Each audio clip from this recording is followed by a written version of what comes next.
Hi hello నమస్తే welcome to morning news. నేను సిద్ధగొండ సుదర్శన్. తీన్మమ్మల మిత్రుడు న్యూస్ ప్రేక్షకులకి తీన్మమ్మల అభ్యానికి వెల్కమ్. ఈ ఆర్టీఆర్ ప్రెజెన్స్ మార్నింగ్ న్యూస్ స్వాగతం. నిన్న క్లియర్గా ఏది బీసీలకు జరుగుతున్నటువంటి అన్యాయం, బడ్జెట్లో కేటాయింపుల్లో బీసీలకు చేస్తున్నటువంటి మోసం, ఇవన్నిటిపైన రకరకాల విషయాలపైన నిన్న తీన్మమ్మలన్న మండలి వేదికగా మాట్లాడిండు. అంటే కామారెడ్డి డిక్లరేషన్లో ఇచ్చినటువంటి హామీలేంది, ఆ హామీలలో ఒకటన నెరవేర్చిర్రా? 2 సంవత్సరాలు గడిచిపోయింది ఆల్రెడీ. మరి ఇప్పటి వరకు బీసీ డిక్లరేషన్ పేరుతోటి కామారెడ్డిలో పెద్ద సభ పెట్టిండ్రు. అంటే ఎన్నికల కోసం ఓట్ల కోసం పెట్టినటువంటి సభ. మరి పెట్టినప్పుడు మరి అధికారంలో కూడా వచ్చిండ్రు, ఓట్లేసి గెలిపించిండ్రు ప్రజలు. మరి గెలిచిన తర్వాత ప్రజలకి మనం ఇవ్వాలి కదా. ఇప్పుడు మరి ఎందుకు ఇలా అన్యాయం జరుగుతూ ఉంది, మోసం జరుగుతూ ఉందని చెప్పేసి నిన్న తీన్మమ్మలన్న ఏకరువు పెట్టిండు అన్ని విషయాలను కూడా.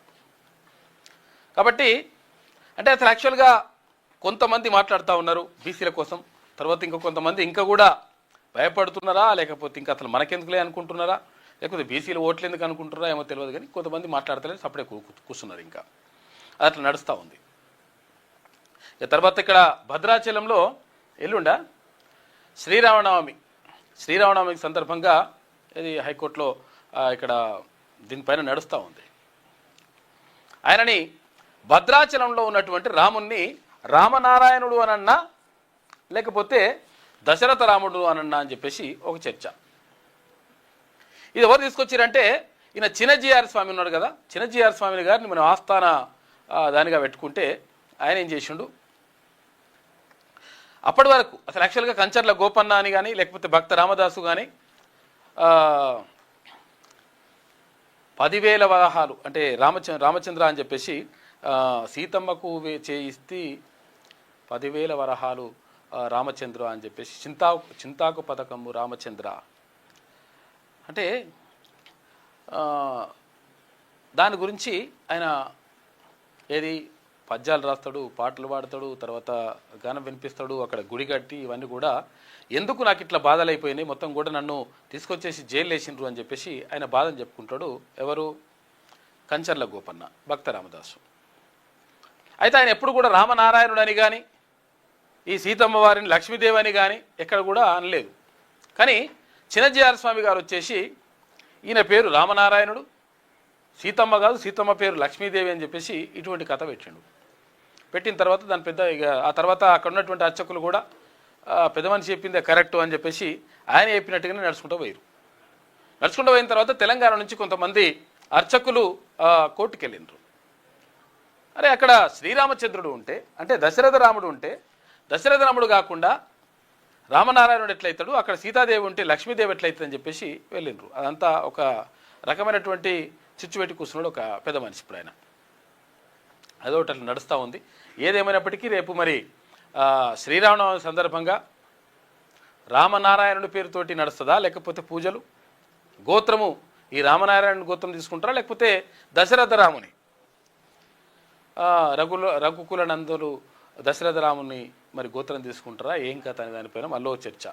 దేవుణ్ణి కూడా వివాదం చేసి పెట్టి కూర్చుంటారు ఇక మొత్తం మీద కొంతమంది. ఇట్లా నడుస్తూ ఉంది.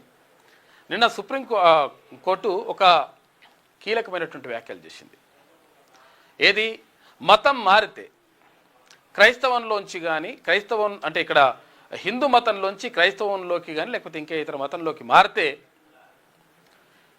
హిందూ మతంలో ఉన్నప్పుడు ఎస్సీగా ఉన్నటువంటి ఆ మనిషికి క్రైస్తవంలో మారిన తర్వాత ఈ ఎస్సీ ఏదైతే రిజర్వేషన్ ఉంటుందో ఆ రిజర్వేషన్ రద్దు అయిపోతుందని. అది గతంలో అక్కడ ఏపీ హైకోర్టు ఇచ్చింది. ఆ తర్వాత మళ్ళీ సుప్రీంకోర్టుకి వెళ్తే సుప్రీంకోర్టు కూడా దాన్నే సమర్థించింది. ఎందుకంటే మతం మారినప్పుడు అంటే యాక్చువల్గా క్రిస్టియానిటీలో మరి కులాలు లేవంటున్నారు. కులాలు లేనప్పుడు మరి అందులో ఎస్సీ తర్వాత ఓసీ బీసీ అని చెప్పేసి అట్టెట్లుంటుంది లెక్క. కాబట్టి అట్లేం లేదని చెప్పేసి చెప్పింది.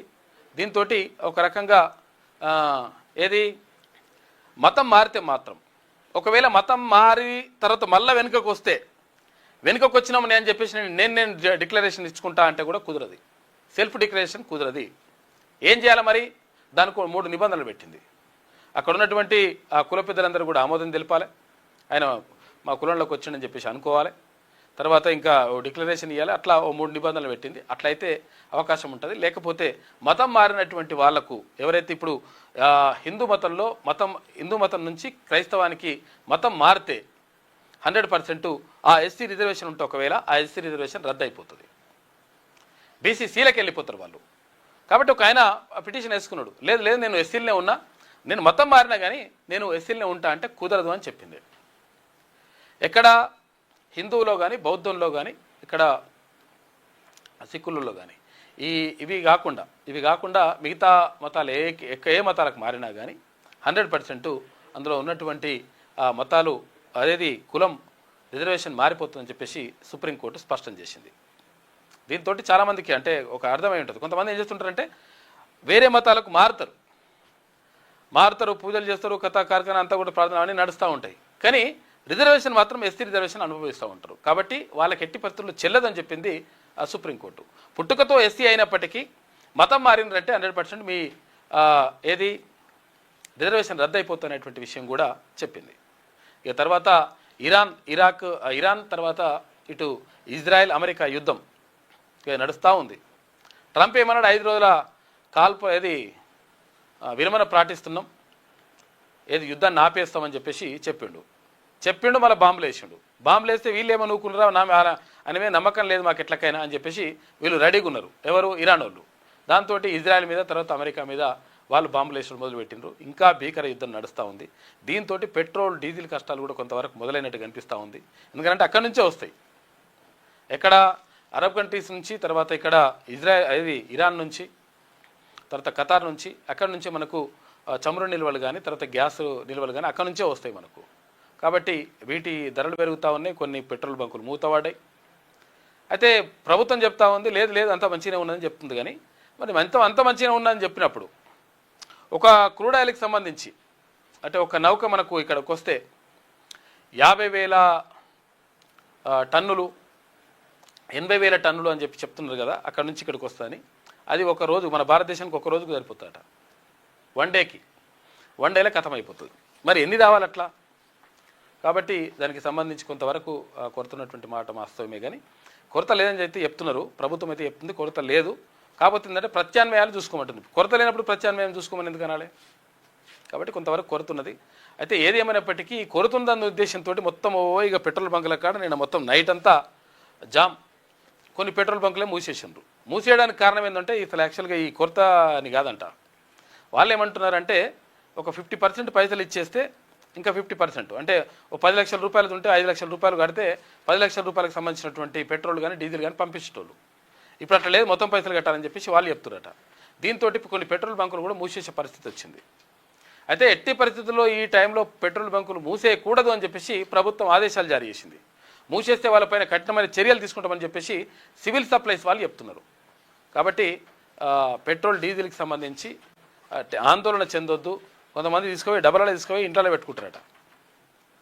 డబ్బాలలో మొత్తం లీల డబ్బాలని ఖాళీ చేసి 20 లీటర్లు 30 లీటర్లు తీసుకుపోయి డబ్బాలలో తీసుకుపోయి ఇంట్లో పెట్టుకుంటున్నారు. ఇది చాలా ప్రమాదం, మీరు గుర్తుపెట్టుకోండి. ఎందుకంటే మనము ఇళ్లల్లో ఆ పెట్రోల్ని దాన్ని మనం నిల్వ చేసుకుంటే చాలా ప్రమాదం. అది ఏ మాత్రం కొంచెం అటు ఇటు అయినా కానీ అగ్ని ప్రమాదాలు జరిగేటువంటి ప్రమాదం ఉంటుంది. కాబట్టి ఎట్టి పరిస్థితుల్లో అటువంటి పని చేయకండి. పెట్రోల్ డీజిల్ నిల్వలు అయితే ఉన్నాయని చెప్పి అంటున్నారు. కాబట్టి టెన్షన్ పడకండి, ఆగమాగం అయిపోయి మొత్తం కూడా జీవితాలు ఆగం చేసుకోవద్దు. ఇంకా చాలా విషయాలను మనం మాట్లాడుకుందాం. మార్నింగ్ న్యూస్లో ముందుగా వెలుగు దినపత్రిక చూద్దాం. రక్షణ మంత్రిని ఇరికించిన ట్రంప్ చూసుకోయిగా లాస్ట్కి ఏమన్నాడు, రక్షణ మంత్రి యుద్ధం చేద్దాం అంటే నేనేం చేసినా నాకేం సంబంధం లేదు అంటున్నాడు. ఎవరు? ట్రంప్. ప్రకటిస్తప్పుడేమో నేనే అని చెప్పేసి అన్నాడు.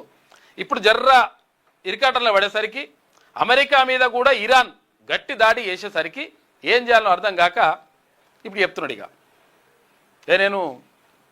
నేను కాదు, రక్షణ మంత్రి ఏమంటే చేసినాం కానీ మేము యుద్ధం చేద్దామని నాకు లేకుండే అని చెప్తున్నాడు. ఇప్పుడు ఇరాన్పై యుద్ధం చేద్దామన్నది ఆయనని comment. Vice president JD Vance మాత్రం ఉత్సాహం చూపలే.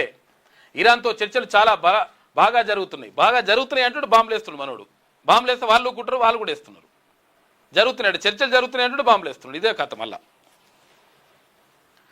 చర్చల ఫలితాలను బట్టే దాడులపై నిర్ణయం తీసుకుంటామని వెళ్ళాడు. ఇంకా దాడులు వేసుకుంటాం, మరి ఇంకా నిర్ణయం ఏం తీసుకుంటాం? ఇంకా డిస్కషన్స్ ఏమీ జరగడం లేదు. అదంతా ఫేక్ న్యూస్ అని చెప్పేసి ఇరాన్ అంటుంది. అమెరికాతోటి ఇరాన్ మధ్య చర్చలు జరుగుతున్నాయని చెప్పేసి ట్రంప్ చెప్తున్నాడు కదా, ఇదంతా అబద్ధము. ట్రంప్ బాంబులు వేసుకుంటేనే చర్చలు జరుగుతున్నాయని చెప్తున్నాడు. ఇదంతా కూడా మమ్మల్ని మభ్యపెట్టడానికి, మమ్మల్ని మోసం చేయడానికి చేస్తున్నాడు. కాబట్టి మేము ఎట్టి పరిస్థితుల్లో ఊకునేది లేదని చెప్పేసి ఇరాన్ కూడా గట్టిగానే తీసుకుంటుంది. కంటికి కన్ను కాదు తల తీస్తాం, నువ్వు కంటిని తీస్తే మేము తలకాయ తీసేస్తామంటే ఈ చెంప కూడా తీసెంప చూపించుడు కాదు, చేసి గుద్ది తొక్కి నారదీస్తామని చెప్తుంది ఒక రకంగా. అమెరికాకే చివరి గడువు సమీపిస్తోందని వార్నింగ్ ఇచ్చింది చూసుకోయిగా. మరి యుద్ధం ఆపవా లేకపోతే నీ పని చేస్తా, విద్యుత్ కేంద్రాల మీద దాడి చేస్తా అని చెప్పేసి అమెరికా అంటే లేదు అమెరికాకే మూడిందని ఇరాన్ అంటుంది.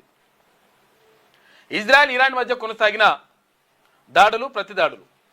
ఇరాన్పై యుద్ధం చేయాలంటూ రక్షణ మంత్రి పీట్ హెగ్సేత్ తనను ప్రోత్సహించారని అమెరికా ప్రెసిడెంట్ డొనాల్డ్ ట్రంప్ చెప్పిండట.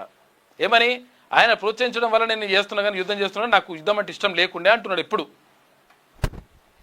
ఇరాన్పై సైనిక చర్య చేపట్టాలని తన బృందంలో మొదటిగా ప్రతిపాదించింది హెగ్సేతే అని ఆయనను ట్రంప్ ఇరకాటంలో పెట్టారు. సోమవారం టెన్నెస్సీలో జరిగినటువంటి Memphis safe task force round table సమావేశంలో రక్షణ మంత్రి హెగ్సేత్తో కలిసి ట్రంప్ పాల్గొన్నాడు. ఈ సందర్భంగా ట్రంప్ మాట్లాడుతూ ఫీట్ జనరల్ డాన్కేర్ సహా మన ముఖ్యులతో నేను మాట్లాడినాను. అయితే మిడిల్ ఈస్ట్లో మనకు సమస్య ఉందని, 47 ఏళ్లుగా ఉగ్రవాదాన్ని పెంచి పోషిస్తున్న ఇరాన్ అణు ఆయుధాన్ని తయారు చేసేందుకు సిద్ధంగా ఉందని చెప్పాను. మనం ఇలాగే వదిలేస్తే సమస్య పెరుగుతూనే ఉంటుంది. అందుకే ఆ పెద్ద సమస్యను అంతం చేసేందుకు మధ్యప్రాచ్యంపై దృష్టి పెట్టాలని అన్నాను. అప్పుడు పీట్ నువ్వే మొదటిగా స్పందించి వారిని అణు ఆయుధం పొందనివ్వకూడదు, యుద్ధం చేద్దామని అన్నావు కదూ అని చెప్పేసి అన్నాడట. నువ్వే యుద్ధం చేద్దామని అంటివి కదా అని చెప్పేసి రక్షణ మంత్రిని అంటున్నట్టు. ఇప్పుడు ఇదివరకేమో నేనే చేసినా, నేనే మొత్తం మాట్లాడినా అని చెప్పేసి ట్రంప్ చెప్పిండు. ఇప్పుడేమో రక్షణ మంత్రి నేను కాదు, రక్షణ మంత్రి చెప్తేనే నేను చేసినా అని అంటుండు. మోదీకి ట్రంప్ ఫోన్ చేసిండట. అమెరికా అధ్యక్షుడు మన ప్రధానమంత్రి నరేంద్ర మోడీకి ఫోన్ చేసిండు. పశ్చిమాసియా ఉద్రిక్తతలపై ఇరువురు నేతలు చర్చలు జరిపినారు. భారత్ శాంతిని కోరుకుంటుందని చెప్పేసి ప్రధాని చెప్తున్నాడు. శాంతినే కోరుకుంటుంది, ఎందుకంటే ప్రపంచ శాంతి చాలా ఇంపార్టెంట్. ఇప్పుడు చాలా దేశాలు ఇబ్బంది పడుతూ ఉన్నాయి. ఇక్కడ క్రూడ్ ఆయిల్ దొరకక, తర్వాత పెట్రోల్ డీజిల్ దొరకక, ఇటు అది గ్యాస్ నిల్వలు అయిపోతుంటే రకరకాలుగా ఇబ్బందులు పడుతూ ఉన్నారు. కాబట్టి శాంతి ఎప్పుడైనా ఇక్కడ మంచిది. అందుకనే పోరు నష్టం పొందు లాభం అని అంటారు. పోరు అంటే యుద్ధం, అది ఎప్పుడైనా నష్టాన్ని చేస్తుంది. యుద్ధం ఎప్పుడు కూడా నష్టమే చేస్తుంది, మంచి ఏది. పొందు లాభం అంటే ఒకవేళ మనము కూర్చొని మాట్లాడుకుంటే, ఏదో డిస్కషన్ చేసుకుంటే ఇద్దరికి మంచి జరుగుతునేటువంటిది అది ఉంటుంది. కాబట్టి శాంతినే కోరుకుంటామని చెప్పేసి చెప్పిండు ప్రధాని మోడీ. ఇక ఇది ఇట్లుంటే ఇక్కడ చూడండి, క్రైస్తవంలోకి మారితే ఎస్సీ హోదా రద్దు అయిపోతుంది. హిందువులు, సిక్కులు, బౌద్ధులకే ఆ హోదా ఉంటుంది. అంటే ఈ మతాల్లో మాత్రమే ఎస్సీ హోదా ఉంటుంది, మిగతా మతాల్లో ఉండదు అని చెప్పేసి చెప్తా ఉంది సుప్రీంకోర్టు. ఆ మతాలు కాకుండా వేరే మతాన్ని అనుసరించే వ్యక్తిని ఎస్సీగా పరిగణించలేం. ఏపీ హైకోర్టు తీర్పును సమర్థించిన సుప్రీంకోర్టు మతం మారిన వెంటనే ఎస్సీ హోదా కోల్పోతారు, అట్రాసిటీ కేసులు పెట్టే హక్కు ఉండదని వెల్లడి అని చెప్పేసి ఒక వార్త కనిపిస్తూ ఉంది. క్రైస్తవంలోకి మారితే కొంతమంది ఏం చేస్తుంటారంటే, ఎస్సీ సామాజిక వర్గం నుంచి ఉన్నటువంటి వాళ్ళు, దళిత బిడ్డలు కొంతమంది క్రైస్తవంలోకి మారుతారు. మరి మారిన తర్వాత వాళ్ళకు ఏది ఎస్సీ దానిమంటారు రిజర్వేషన్ వర్తిస్తుందా అంటే వర్తించదు అని చెప్తా ఉంది సుప్రీంకోర్టు క్లియర్గా. మీరు ఎప్పుడైతే మతం మారినరో, మతం మారిన తర్వాత ఆటోమేటిక్గా మీ రిజర్వేషన్ రద్దు అయిపోతుంది, మీకు బీసీసీ రిజర్వేషన్ వస్తుందని చెప్తా ఉంది సుప్రీంకోర్టు. క్రైస్తవంలోకి మారితే ఎస్సీ హోదా ఉండదని సుప్రీంకోర్టు స్పష్టం చేసింది. హిందూ, సిక్కు, బౌద్ధ మతాలు కాకుండా వేరే మతాన్ని అనుసరించే ఏ వ్యక్తిని షెడ్యూల్ క్యాస్ట్ సభ్యునిగా పరిగణించలేమని పేర్కొంది. ఏ ఇతర మతంలోకి మారినా తక్షణమే షెడ్యూల్ కుల హోదాను కోల్పోతారని వెల్లడించింది. మంగళవారం justice Prashant Kumar Mishra, justice N V అంజారియాతో కూడిన బెంచ్ ఈ మేరకు తీర్పు వెలువరించింది. ఈ వ్యవహారంలో 2025 ఏప్రిల్ 30న ఆంధ్రప్రదేశ్ హైకోర్టు గతంలో ఇచ్చిన తీర్పును బెంచ్ సమర్థించింది. గుంటూరు జిల్లా పిట్టలవానిపాలెంలో పాస్టర్గా పనిచేస్తున్న వ్యక్తిపై దాడికి సంబంధించి ఎస్సీ ఎస్టీ అట్రాసిటీ కేసు పెట్టాలని కేసు నమోదైన కేసులో సుప్రీంకోర్టు ఈ తీర్పు వెలువరించింది. పాస్టర్ పైన దాడి చేసిందంట. ఎవరు పాస్టర్ పైన దాడి చేస్తే ఆయన దళిత సామాజిక వర్గానికి చెందినటువంటి వ్యక్తి కాబట్టి ఎస్సీ ఎస్టీ అట్రాసిటీ కేసు పెట్టాలని చెప్పేసి అంటే లేదు ఆయన మతం మారింది కాబట్టి హిందువులుగా ఉంటే ఆయనకు 100% ఎస్సీ ఎస్టీ అట్రాసిటీ ఆ కేసు వర్తించేది. ఆయన మతం మారింది కాబట్టి ఆయన ఎస్సీ అనడానికి వీలు లేదు అని చెప్పేసి సుప్రీంకోర్టు చెప్తా ఉంది. గుంటూరు జిల్లా ఇక్కడ జరుగుతుందంట. ఎస్సీ ఎస్టీ అట్రాసిటీ చట్టం కింద నమోదైన కేసులో సుప్రీంకోర్టు ఈ తీర్పు వెలువరించింది. ఫిర్యాదుదారుడు దశాబ్ద కాలంగా పాస్టర్గా ఉంటున్నారని, ఘటన జరిగిన సమయంలోనూ ప్రార్థనలు చేస్తున్నారని ధర్మాసనం పేర్కొంది. క్రైస్తవ మతంలో కుల వ్యవస్థకు తావు లేదు కాబట్టి అట్రాసిటీ చట్టం కింద ఫిర్యాదు చేసే హక్కు ఉండదు. మేము క్రైస్తవ మతంలోకి మారిపోయిన తర్వాత మాకు ఈ ఎస్సీ ఎస్టీ అట్రాసిటీ వర్తించాలి, లేకపోతే మేము ఎస్సీలమే అని చెప్పడానికి వీలు లేదు. కాబట్టి అట్రాసిటీ కేసు వాళ్ళకు వర్తించదు అని చెప్పేసి క్లియర్గా చెప్పేసింది సుప్రీంకోర్టు. చాలామంది ఏమంటారంటే మతం మారుతారు మళ్ళీ ఎస్సీ రిజర్వేషన్ కావాలంటారు, కాబట్టి ఇది కుదరదు అని చెప్పింది. ఇక సైన్యంలో మహిళా ఆఫీసర్లకు పర్మనెంట్ కమిషన్ కరెక్టే, వారిపై వివక్ష సరికాదంటూ సుప్రీం చరిత్రాత్మక తీర్పునిచ్చింది. బలగాల్లో వేకెన్సీలు పురుషులకే అనుకోవడం కరెక్ట్ కాదు, మహిళా ఆఫీసర్లకు అవకాశాలు ఇవ్వాలని సూచించింది. సైన్యంలో మహిళా ఆఫీసర్లకు సంబంధించి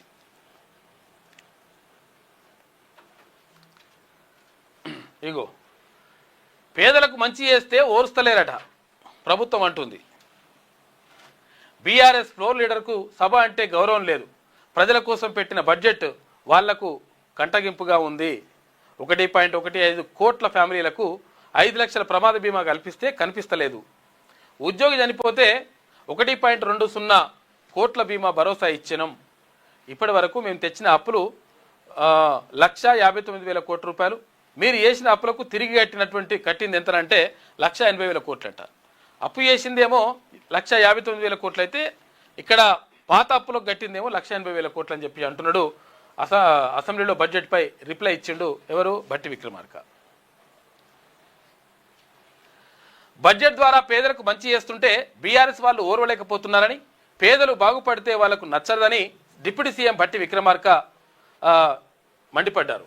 ప్రజల పట్ల బాధ్యత, వారి అవసరాలు తీర్చాలన్న ఆలోచన వాళ్లకు లేదన్నారు. ఇది వాళ్లకు తరతరాలుగా వస్తున్న ఆచారం. ఈ సమస్య నుంచి వాళ్ళు ఇంకా బయటపడలేకపోతున్నారు.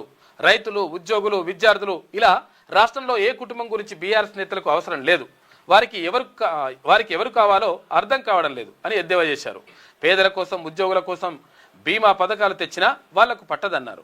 బీఆర్ఎస్ ఫ్లోర్ లీడర్ ఎలాగో సభకు రారని, ఆయనకు అంటే కేసీఆర్ రాడని, ఆయనకు సభ అంటే గౌరవం లేదని, తాము బడ్జెట్ క్లారిఫికేషన్ ఇస్తే బీఆర్ఎస్ వాళ్ళు వినడం లేదని విమర్శించారు.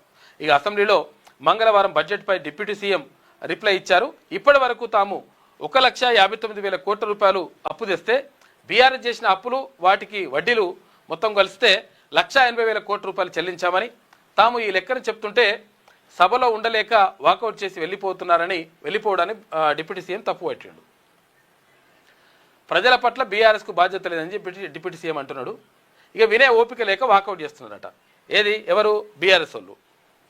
ప్రభుత్వ ఉద్యోగి చనిపోతే వాళ్ళ కుటుంబం ఒక్కసారిగా కుదలైపోతుందని, అలాంటి కుటుంబాలకు 1,20,000 కోట్ల 1,20,00,000 రూపాయల ప్రమాద బీమా పథకాన్ని తీసుకొచ్చామని భట్టి విక్రమార్క చెప్పిండు.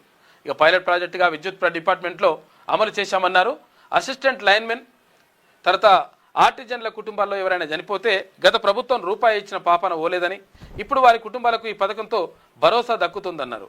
ఇక అసెంబ్లీలో సీఎం చేతుల మీదుగా బాధితులకు చెక్కులు అందించామని భట్టి గుర్తు చేశారు. 10 ఏళ్ళు ప్రతిపక్షంలో ఎల్ఓపిగా తర్వాత డిప్యూటీ ఎల్ఓపిగా చేసిన తనకు ఎన్ని అవమానాలు జరిగాయో సభ రికార్డు తీస్తే తెలుస్తుందని చెప్పేసి గతంలో ప్రతిపక్ష నేతగా అట్లా ఉన్నాడు కాబట్టి అసెంబ్లీలో అని చెప్పేసి అన్నాడు. మరి అవును, కానీ భట్టి విక్రమార్క గారు మరి ఓకే, మీరు అట్లా చెప్తున్నారు, మంచిదే. వీళ్ళకి ప్రమాద బీమా కల్పిస్తున్నారు, తర్వాత ప్రజలకు బీమా చేస్తున్నారు, మంచిగా ఉన్నది. అట్లనే అప్పుడు మీరు అసెంబ్లీలో ప్రతిపక్ష నేతగా ఉన్నప్పుడు రైట్ టు ఇన్ఫర్మేషన్ యాక్ట్, విద్యా హక్కు చట్టాన్ని ఎట్టి పరిస్థితుల్లో అమలు చేస్తలేరు, ఎందుకు అమలు చేస్తలేరు అని చెప్పేసి మీరు ప్రశ్నించిండ్రు, అడిగినరు అసెంబ్లీలో. మరి ఇప్పుడు రైట్ టు ఇన్ఫర్మేషన్ యాక్ట్ గురించి విద్యా హక్కు చట్టాన్ని ఎందుకు అమలు చేయడం లేదో మీరు కూడా సమాధానం చెప్తే మంచిగా ఉంటుంది.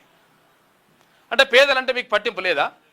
ప్రతిపక్షంలో ఉన్నప్పుడు ఒక రకంగా, అధికారంలో పక్షంలో ఉన్నప్పుడు ఇంకో రకంగా, మరి ఎట్లా వ్యవహరిస్తే ఎట్లుంటుంది లెక్క?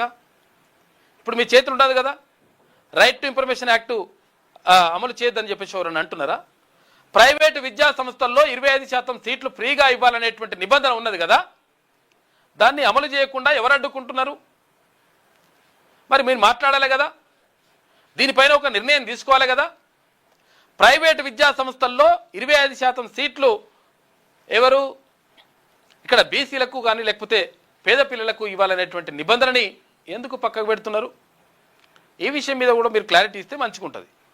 ప్రతిపక్ష నేతగా ఉన్నప్పుడు ఆ విషయాలు గుర్తు చేసింది కానీ మరి ఇప్పుడు కూడా ఆ విషయాన్ని కూడా గుర్తు చేసుకుంటే బాగుంటుంది. బీఆర్ఎస్ని అడిగారు కదా ప్రభుత్వంలో ఉన్నప్పుడు, డెఫినెట్గా మీరు అడిగినటువంటి మాట మంచిది.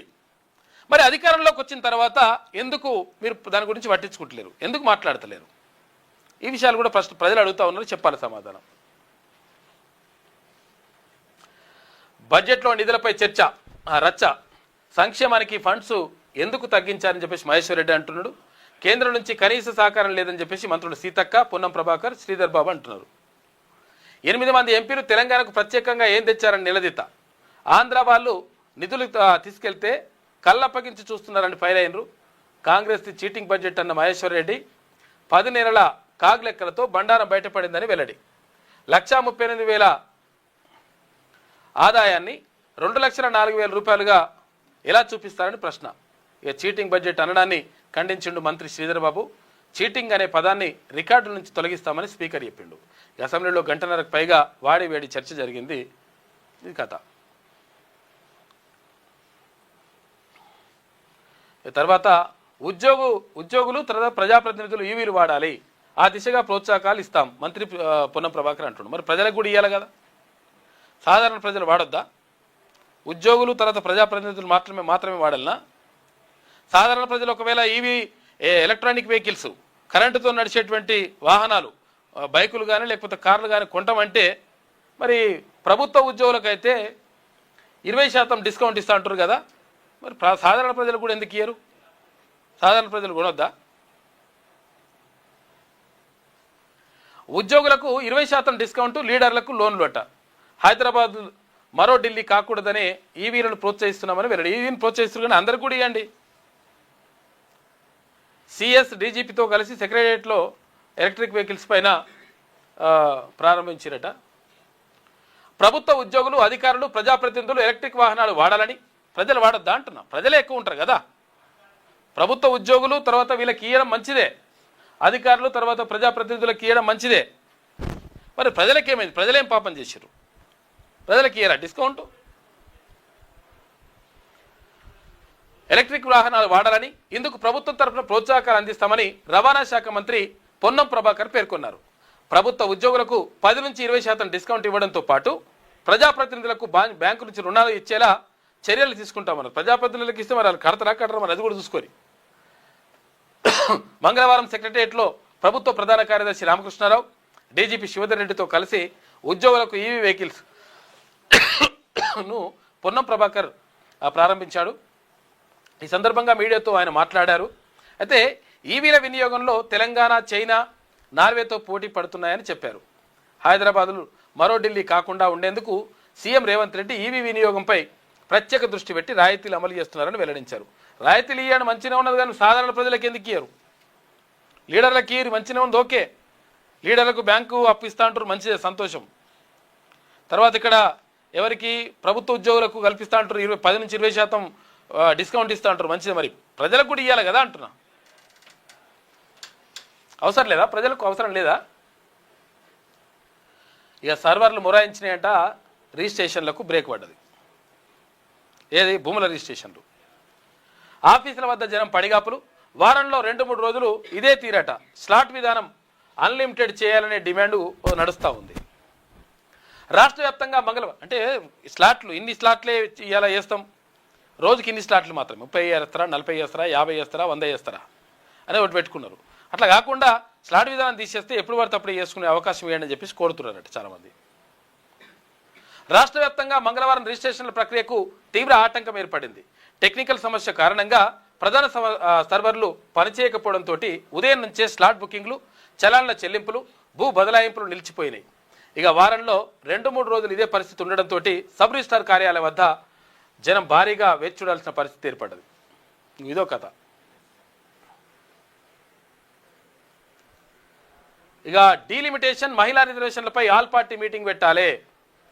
5 రాష్ట్రాల అసెంబ్లీ ఎన్నికల తర్వాత ఈ భేటీ ఏర్పాటు చేయాలి.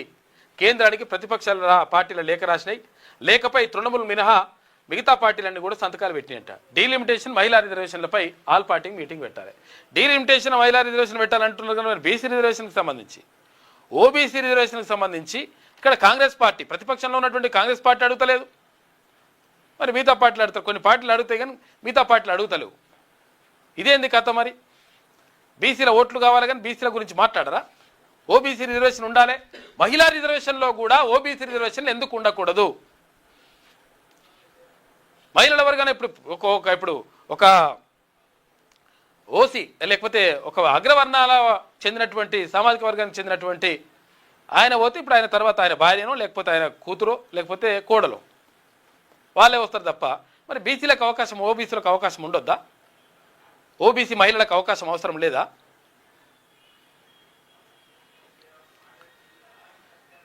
నియోజకవర్గాల పునర్విభజన, డీలిమిటేషన్ బిల్లు, మహిళా రిజర్వేషన్ల చట్టం అమలు అంశాలపై చర్చించేందుకు అఖిలపక్ష సమావేశం ఏర్పాటు చేయాలని కేంద్ర ప్రభుత్వానికి ప్రతిపక్ష పార్టీలు విజ్ఞప్తి చేసినాయి.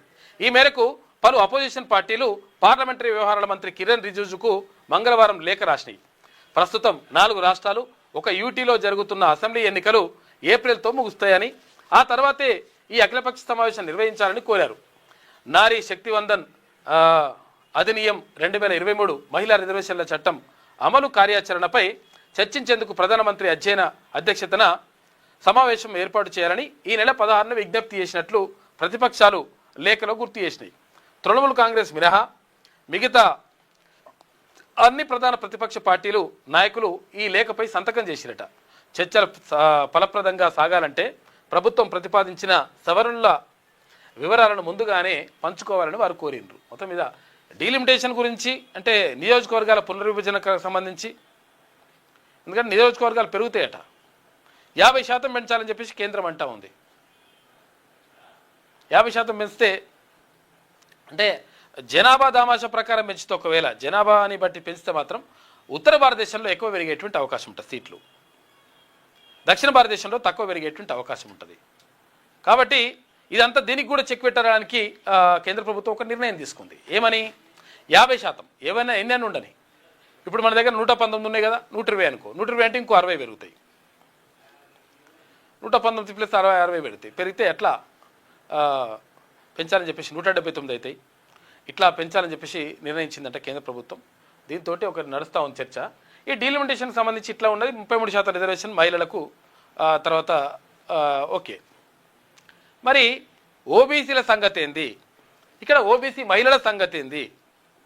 ఇవన్నీ వీటి గురించి కూడా మాట్లాడితే మంచిగా ఉంటుంది లెక్క.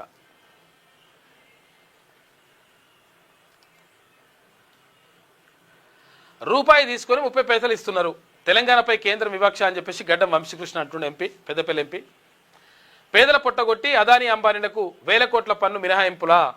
భారీగా ఆదాయం అందిస్తున్న పెద్దపల్లికి నిధులు ఎందుకు ఇవ్వరు? లోక్సభలో ఫైనాన్స్ బిల్లుపై చర్చలో కేంద్ర విధానాలపై పెద్దపల్లి ఎంపీ ఫైరైండు. కేంద్ర ప్రభుత్వానికి రాష్ట్రాల నుంచి వచ్చే ట్యాక్స్ వసూలులో తెలంగాణ రాష్ట్రం కీలకమైందని మోదీ సర్కార్కు పెద్దపల్లి ఎంపీ గడ్డం వంశీకృష్ణ గుర్తు చేసిండు. అయితే తెలంగాణ నుంచి కేంద్రానికి రూపాయి వస్తుండగా రాష్ట్రానికి తిరిగి వస్తున్నది 30 పైసలేనని చెప్పేసి ఆవేదన వ్యక్తం చేసిండు ఎవరు? వంశీకృష్ణ. నిజంగా కూడా కేంద్ర ప్రభుత్వానికి ఎక్కువ వెళ్తుంటుంది. వాళ్ళు ఏం చేస్తుంటారంట అంటే మ్యాక్సిమం ఇక్కడ ఏది ఉత్తరాది రాష్ట్రాలకు సంబంధించి ఏమో ఎక్కువ నిధులు కేటాయిస్తున్నారు, దక్షిణాది రాష్ట్రాలపైన వివక్ష చూపిస్తున్నారు. దీంతో రకరకాలుగా ఇబ్బందులు ఎదురవుతూ ఉన్నాయి. సార్, మేము సెమీకండక్టర్ ఫెసిలిటీ కావాలని చెప్పి పెద్దపల్లిలో ఒక 1000 కోట్లతోటి సెమీకండక్టర్ ఫెసిలిటీ పెడితే చాలా మందికి ఉపాధి కల్పిస్తామని చెప్పి రిప్రజెంటేషన్ చేసినాం. కానీ లాస్ట్ మినిట్ అన్యాయంగా ఆంధ్ర తీసుకుపోయి అక్కడ ఎస్టాబ్లిష్ చేయడం జరిగింది సార్. ఇది న్యాయం కాదని చెప్పి మేము దీని మీద మళ్ళొకసారి పోరాటం చేస్తామని చెప్పి మీకు తెలియజేస్తున్నాం సార్. దీంతో పాటు ఇదంతా కూడా ఏది సెమీ కండక్టర్ ఫెసిలిటీతో పాటు దీన్ని ఆంధ్రాకి తీసుకోవాలి, అది కాకుండా ఇక్కడనే పెట్టాలని చెప్పేసి అన్నాడు. తర్వాత ఇంకొకటి ఏంటంటే ఇక్కడ ఏది రూపాయి తీసుకుంటే మనకు ఏది 30 పైసలే ఇస్తున్నారు, ఇది ఎక్కడ అన్యాయం అని చెప్పేసి కూడా ప్రశ్నించిండు వంశీకృష్ణ. ఉద్యోగులు ప్రజాప్రతినిధులు ఈవీలు వాడాలని చెప్పేసి ఇగో ఇట్లా ఇది ఒకటి నడుస్తుంది. అనుకోని వాన హైదరాబాద్ ఆగం చూసుకోయిగా నిన్న ఒక్కడేసారి ధనాదన్ వాడబడ్డది. మరి అంతటా పడ్డదంటే అంతటా వాడలే, కొన్ని చోట్ల పడ్డది, కొన్ని చోట్ల వాడలే, హైదరాబాద్లో కూడా. దాంతో వాన పడ్డ దగ్గర ఆగం పరిస్థితి. ఇక్కడ గచ్చిబౌలి దగ్గర అయితే మొత్తం రాళ్ళు పడే అంటారు. ఆఫీసులు వదిలే వేళ వడగండ్ల వాన, వడగండ్ల అంటే రాళ్ళు, ఇక ఈదురుగాలులు, ఉరుములు, మెరుపులతో బీభత్సం. ఐటీ కారిడార్లో ఎక్కడికక్కడ నిలిచిపోయిన వాహనాలు, ఇక విరిగిపడ్డ 14 చెట్లు, చెట్లు కూడా లెక్క పెట్టారు మంచినే. విద్యుత్ స్తంభాలు, పలు చోట్ల కరెంటు కట్ అయిందట. హైదరాబాద్ నగరాన్ని అనుకోని వాన ఆగం చేసింది. సాయంత్రం ఆఫీసులు వదిలే వేళ ఒక్కసారిగా విరిచిపడడంతో ఉద్యోగులు ఐటీ అసలు యాక్చువల్గా వాన వస్తానే అనుకోలేవారు. ఉద్యోగులు ఐటీ ఎంప్లాయీస్ ఇబ్బందులు పడ్డారు. కొన్ని చోట్ల వడగండ్ల వాన, మరికొన్ని చోట్ల ఈదురుగాలులు, ఉరుములు, మెరుపులతో దంచికొట్టింది.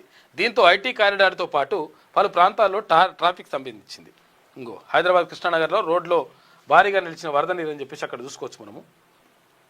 ఒక్కసారి ధనాదన కొట్టేసరికి పరిస్థితి అంతా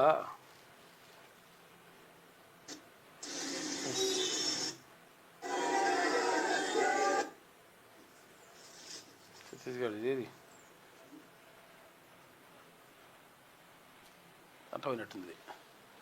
వర్షం బాగానే కొట్టింది నిన్న. ఇది వెలుగులో ఉన్నటువంటి ప్రధాన కథనాలు. అయితే ఒకసారి విజయక్రాంతి చూద్దాం. బకాయిలు బండెడు, విద్యార్థుల ఫీజు రియంబర్స్మెంట్కు పెండింగ్ గండం. ముఖ్యమంత్రి రేవంత్ రెడ్డి చెప్పిండు 7,000 కోట్ల రూపాయలు ఏమో ఉన్నాయి, మేము వన్ టైం సెటిల్మెంట్ చేసి పడేస్తాం, కొత్త మొత్తం కూడా బకాయిలన్నీ కూడా రిలీజ్ చేస్తాం, టెన్షన్ పడకండి అని చెప్పిండు. చెప్పిన తర్వాత మరి ఇప్పుడు పైసలు అయితే రిలీజ్ అవుతలేవు. ఈ 7,000 కోట్లు ఇప్పుడు 8,000 కోట్లు అయినాయి అంట. అవి ఆ 8,000 కోట్ల రూపాయల పరిస్థితి ఏందని చెప్పేసి మొత్తం కూడా విద్యార్థులు ఆందోళన చెందుతున్నారు. తల్లిదండ్రులు ఒకవేళ విద్యార్థులు కంప్లీట్ అయిపోతుంది, కోర్స్ కంప్లీట్ అయిపోతుంది, కంప్లీట్ అయిపోయిన తర్వాత సర్టిఫికేట్ తీసుకుందామని పోతే వాడు మొత్తం పైసలు కడితేనే ఇస్తా అని, ఎందుకంటే ఫీజు రియంబర్స్మెంట్ రాలేదు కాబట్టి మీరు పైసలు కట్టి తీసుకొని ఇవ్వండి, మా ఫీజు రియంబర్స్మెంట్ వచ్చినాక నీ పైసలు నీకు ఇస్తా అంటున్నారు. చాలా కాలేజీలు మా దగ్గర చాలామంది వస్తుంటారు. అరే అట్లయితే నాయన ప్రభుత్వం నుంచి వస్తాయి అంటే వచ్చినప్పుడు లెక్క, వస్తుందో రాదో మాకు నమ్మకం లేదు కాబట్టి సర్టిఫికేట్ ఈయనే ఉండాలి. ఇట్లా నడుస్తుంది. దీంతో ఇక్కడ విద్యార్థులు కోర్సు కంప్లీట్ అయినా కానీ ఏదైనా ఉద్యోగాలకు అప్లై చేసుకోవాలన్నా లేకపోతే సర్టిఫికేట్లు చూపించాలన్నా చూపించలేకపోతున్నారు. చాలా ఇబ్బందులు పడుతున్నారు. విద్యార్థులే కాదు, తర్వాత పై చదువు చదువుకోవాలంటే కూడా ఇబ్బందులే పడుతున్నారు. విద్యార్థులే కాదు, తల్లిదండ్రులు పాపం వాళ్ళు అంటే ఫీజు రియంబర్స్మెంట్ ఉందనేటువంటి ఉద్దేశంతో వాళ్ళు ఇంజనీరింగ్ లేకపోతే ఇంకో కొన్ని కోర్సులు చేయిస్తారు. చేయించిన తర్వాత సర్టిఫికేట్ తీసుకుందాం అనుకుంటే లేకపోతే వాడు ఎంటెక్ చేయాలనుకుంటే సర్టిఫికేట్ ఇయ్యరా అంటే వాడు సర్టిఫికేట్ ఇయ్యాడు. ఇంకో ఎటువంటి కథ నడుస్తుంది. బడుగుల చదువులకు భరోసా లేదు, దాదాపు 8 కోట్లు అని రాసిది, 8,000 కోట్లు తప్పుపడ్డట్టుంది.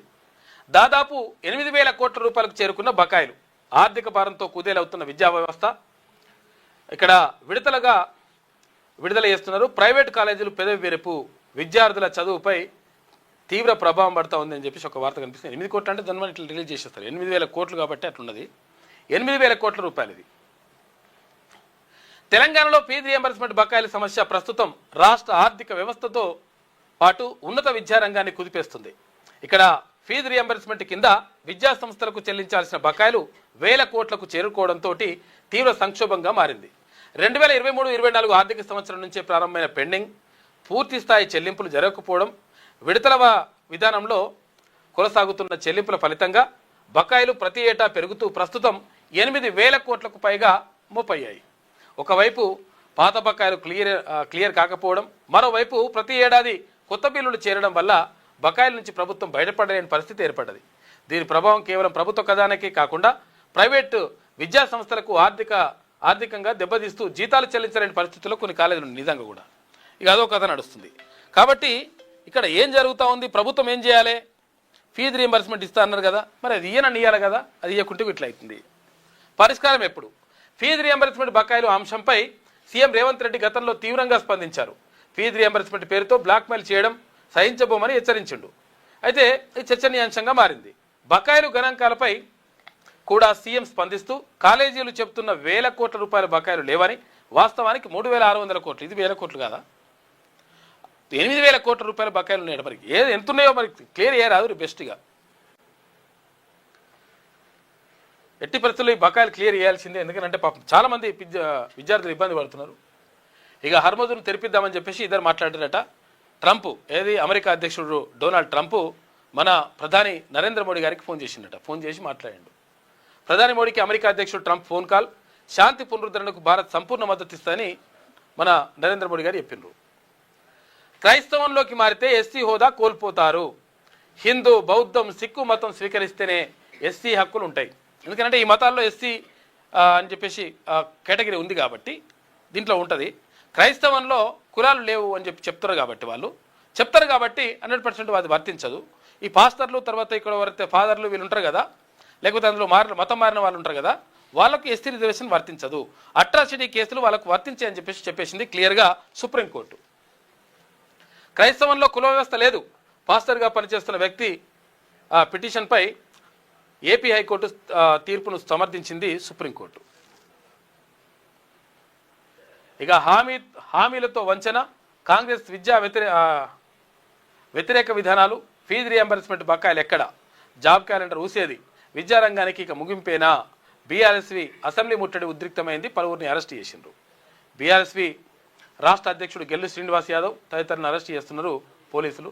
గెల్లు శ్రీనివాస్ యాదవ్ పాపం బాగానే ఫైట్ చేసిండు ఫస్ట్ నుంచి కూడా. బాల్కసుమన్ టీఆర్ఎస్వి అధ్యక్షుడు ఉన్న తర్వాత ఆ తర్వాత ఎంపీ టికెట్ ఇస్తే అప్పుడు గెల్లు శ్రీనివాస్ యాదవ్ టీఆర్ఎస్వి అధ్యక్షుడు అయింది. ఇప్పుడు బీఆర్ఎస్వి అయింది కాబట్టి బీఆర్ఎస్వి అధ్యక్షుడు అయింది.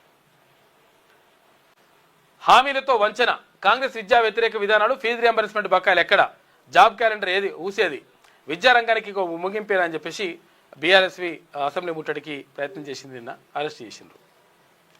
తెలంగాణ బీసీల కోసం మొట్టమొదటి గీతం విజయక్రాంతి ప్రత్యేకం అని చెప్పేసి ఒక వార్త కనిపిస్తూ ఉంది.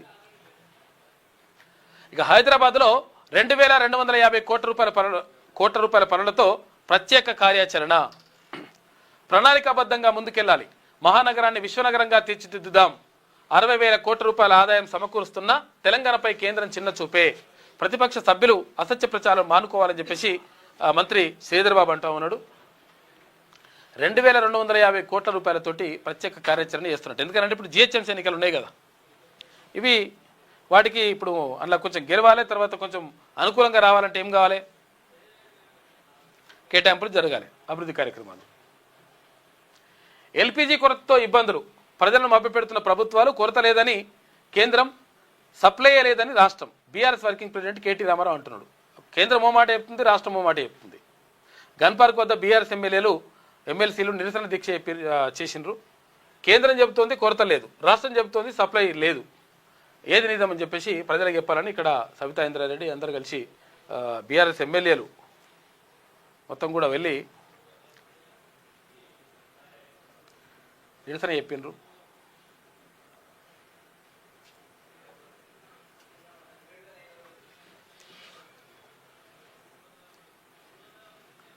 లేదంటున్నారు మళ్ళీ ఇక్కడ అక్కడికక్కడ అవి ఆ బోర్డులు అయితే కనిపిస్తున్నాయి. మళ్ళీ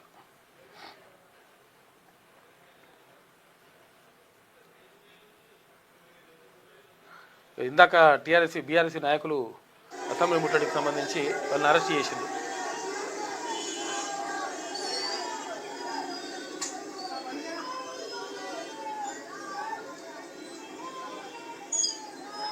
అసెంబ్లీ ముట్టడికి ప్రయత్నం చేస్తే వాళ్ళని అరెస్ట్ చేసిన విద్యార్థి నాయకుల్ని.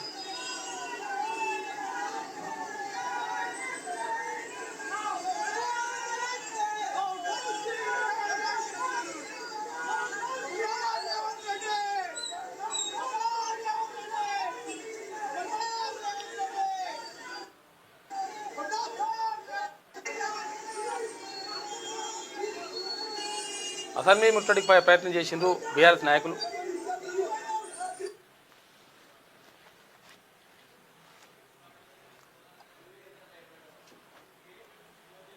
ఇక ప్రైవేట్ బిల్లు డైవర్ట్ చేసేందుకే ఫార్ములా ఈ కేసు అని చెప్పేసి ఎవరు కేటీ రామారావు అంటున్నాడు.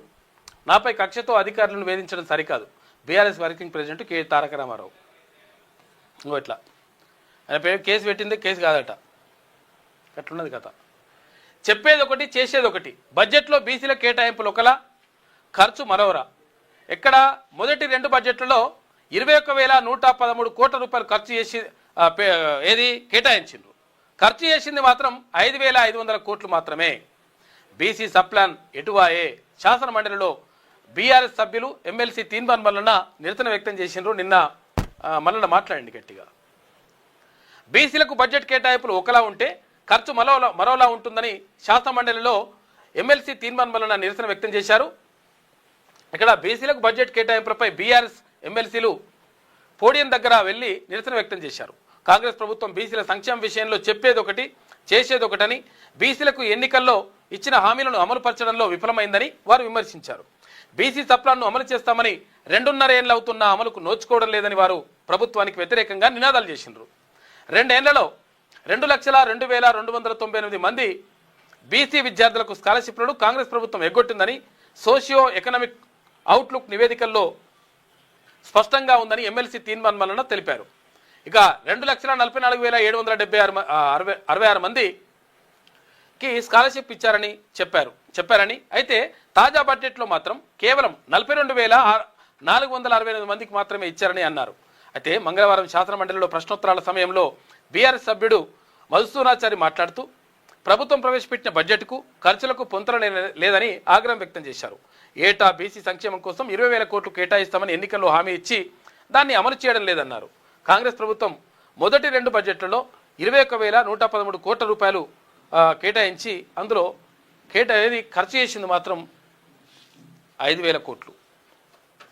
21,113 కోట్ల రూపాయలు కేటాయించి ఖర్చు చేసింది. అట్లా మొత్తం మోసం చేస్తూ ఉన్నారు బీసీలని చెప్పేసి నిన్న ఎమ్మెల్సీ తీన్మాన్ మల్లన్న గట్టి చేసుకున్నాడు.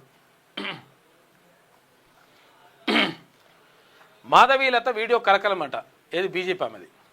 ఢిల్లీ విమానాశ్రయంలో శ్లోకాల పఠనం మత సామరస్యాన్ని దెబ్బతీస్తున్నాయని చెప్పేసి కాంగ్రెస్ అంటుందట. మావోయిస్టు అగ్రనేత లొంగుబాటు. బీజాపూర్లో 17 మంది అనుచరులతోటి కలిసి ఆయుధాలు వేడిన పాపారావు. ఆయన పైన 2 కోట్ల రూపాయల రివార్డు ఉందంట. సుక్మా జిల్లా కలెక్టర్కు కిడ్నాప్ చేసిన ఘటనలో పాపారావు ఉన్నాడంట. 76 మంది భద్రతా సిబ్బందిని బలగొన్న ఘటనలోనూ కూడా పాపారావు ఉన్నాడని చెప్పేసి అంటున్నారు. మొత్తం మీద నిన్న లొంగిపోయింది అంటున్నారు. మీకు జోగు చూపించాలి, అసలు చూపిస్తా, ఇది అయిపోయినాక చూపిస్తా. ఎందుకంటే ఒక ఆయన కాంగ్రెస్ పార్టీ నాయకుడు, కాంగ్రెస్ పార్టీ సర్పంచ్ అలా ఎమ్మెల్యే రమ్మన్నాడట. ఎవరు నాగరాజు. ఆయన రమ్మని చెప్పిండట, నేను నీకు పాస్ ఇస్తా, నేను నా తరఫున నువ్వు వద్దు అని చెప్పి అన్నాడట, లోపల రావచ్చని. నిన్న ఇక్కడ మావోయిస్టుల లొంగుబాటుకు సంబంధించి పాపారావు తర్వాత వాళ్ళందరూ కూడా మావోయిస్టులందరూ కూడా లొంగిపోయినటువంటి విజువల్స్ మనం చూసుకోవచ్చు. సుక్మా జిల్లా నుంచి జగదల్పూర్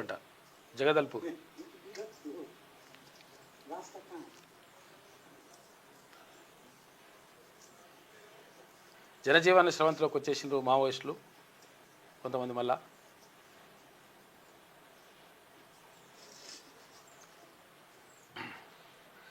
మీకు ఒకటి అది చూపిస్తా ఒక్క నిమిషం. ఇది మావోయిస్టులకు సంబంధించి అయితే ఇక వడగండ్ల వాన. హైదరాబాద్తో సహా పలు జిల్లాల్లో దంచికొట్టిన వర్షం. జూబ్లీహిల్స్లో అత్యధికం. ఇక ఆఫీస్ వేళల్లో ట్రాఫిక్ అతలాకుతలమైంది. ఐటీ కారిడార్లో నిలిచిపోయిన వాహనాలు. 2.18 లక్షల మందితో హిందూ సైన్యం చతురంగిణి సేన పేరుతో ఏర్పాటు చేస్తామని చెప్పేసి గో సంరక్షణ, సనాతన ధర్మ రక్షణే లక్ష్యం. సాంప్రదాయ ఆధునిక ఆయుధాల్లో శిక్షణ ఇస్తారట. మౌని అమావాస్య నాడు ప్రారంభం. ఇక జ్యోతిష్ మఠ్ శంకరాచార్య అవిమక్తేశ్వరానంద స్వామి చెప్పిండట మొత్తం మీద ఎంత 2,18,000 మందితోటి హిందూ సైన్యాన్ని ఏర్పాటు చేస్తామని చెప్పేసి. చతురంగిణి సేన అనట దాని పేరు. ఇక బంకులు నో స్టాక్ బోర్డు పెట్టినా నాకు పెట్రోల్ బెంగ లేస్తారని చెప్పేసి పెద్ద క్యాన్ కట్టుకొచ్చుకుంటారట. ఇక ఇటువంటి జరుగుతున్నాయి నిజంగానే. ఓ ఆగమా ఉన్నది కథ. వాళ్ళ దగ్గర లేవు. గ్యాస్ సిలిండర్లు ఏమో గ్యాస్ సిలిండర్ల తోటి ఇదోటి తాండూరులా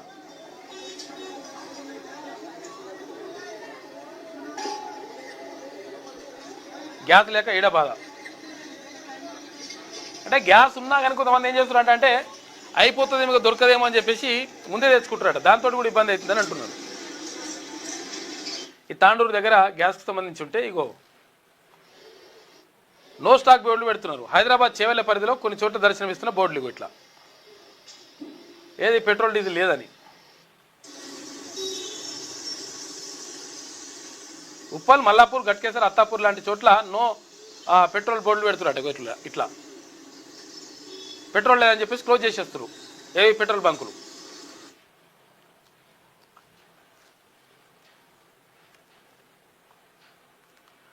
ఇది విజయక్రాంతిలో ఉన్నటువంటి ప్రధాన కథనాలు. అయితే ఒకసారి ఈనాడు చూద్దాం. ఈనాడు చూసే కంటే ముందు ఇది చూద్దాం. ఆ ఊరి అది యాక్చువల్గా ఆయన పాపము ఎవరు సర్పంచ్, ఏ సర్పంచ్ ఇక్కడ కాంగ్రెస్ సర్పంచ్ అసెంబ్లీలో చూద్దాము అని చెప్పేసి పోయినట.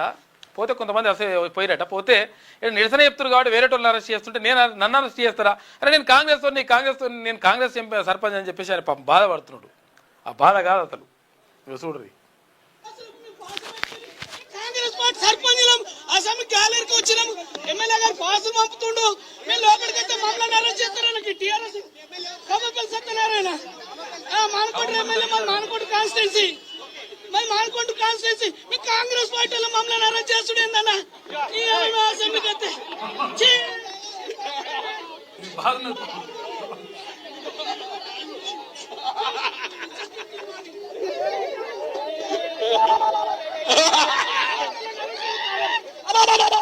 ఏ పోలీసు వాళ్ళ మీరు?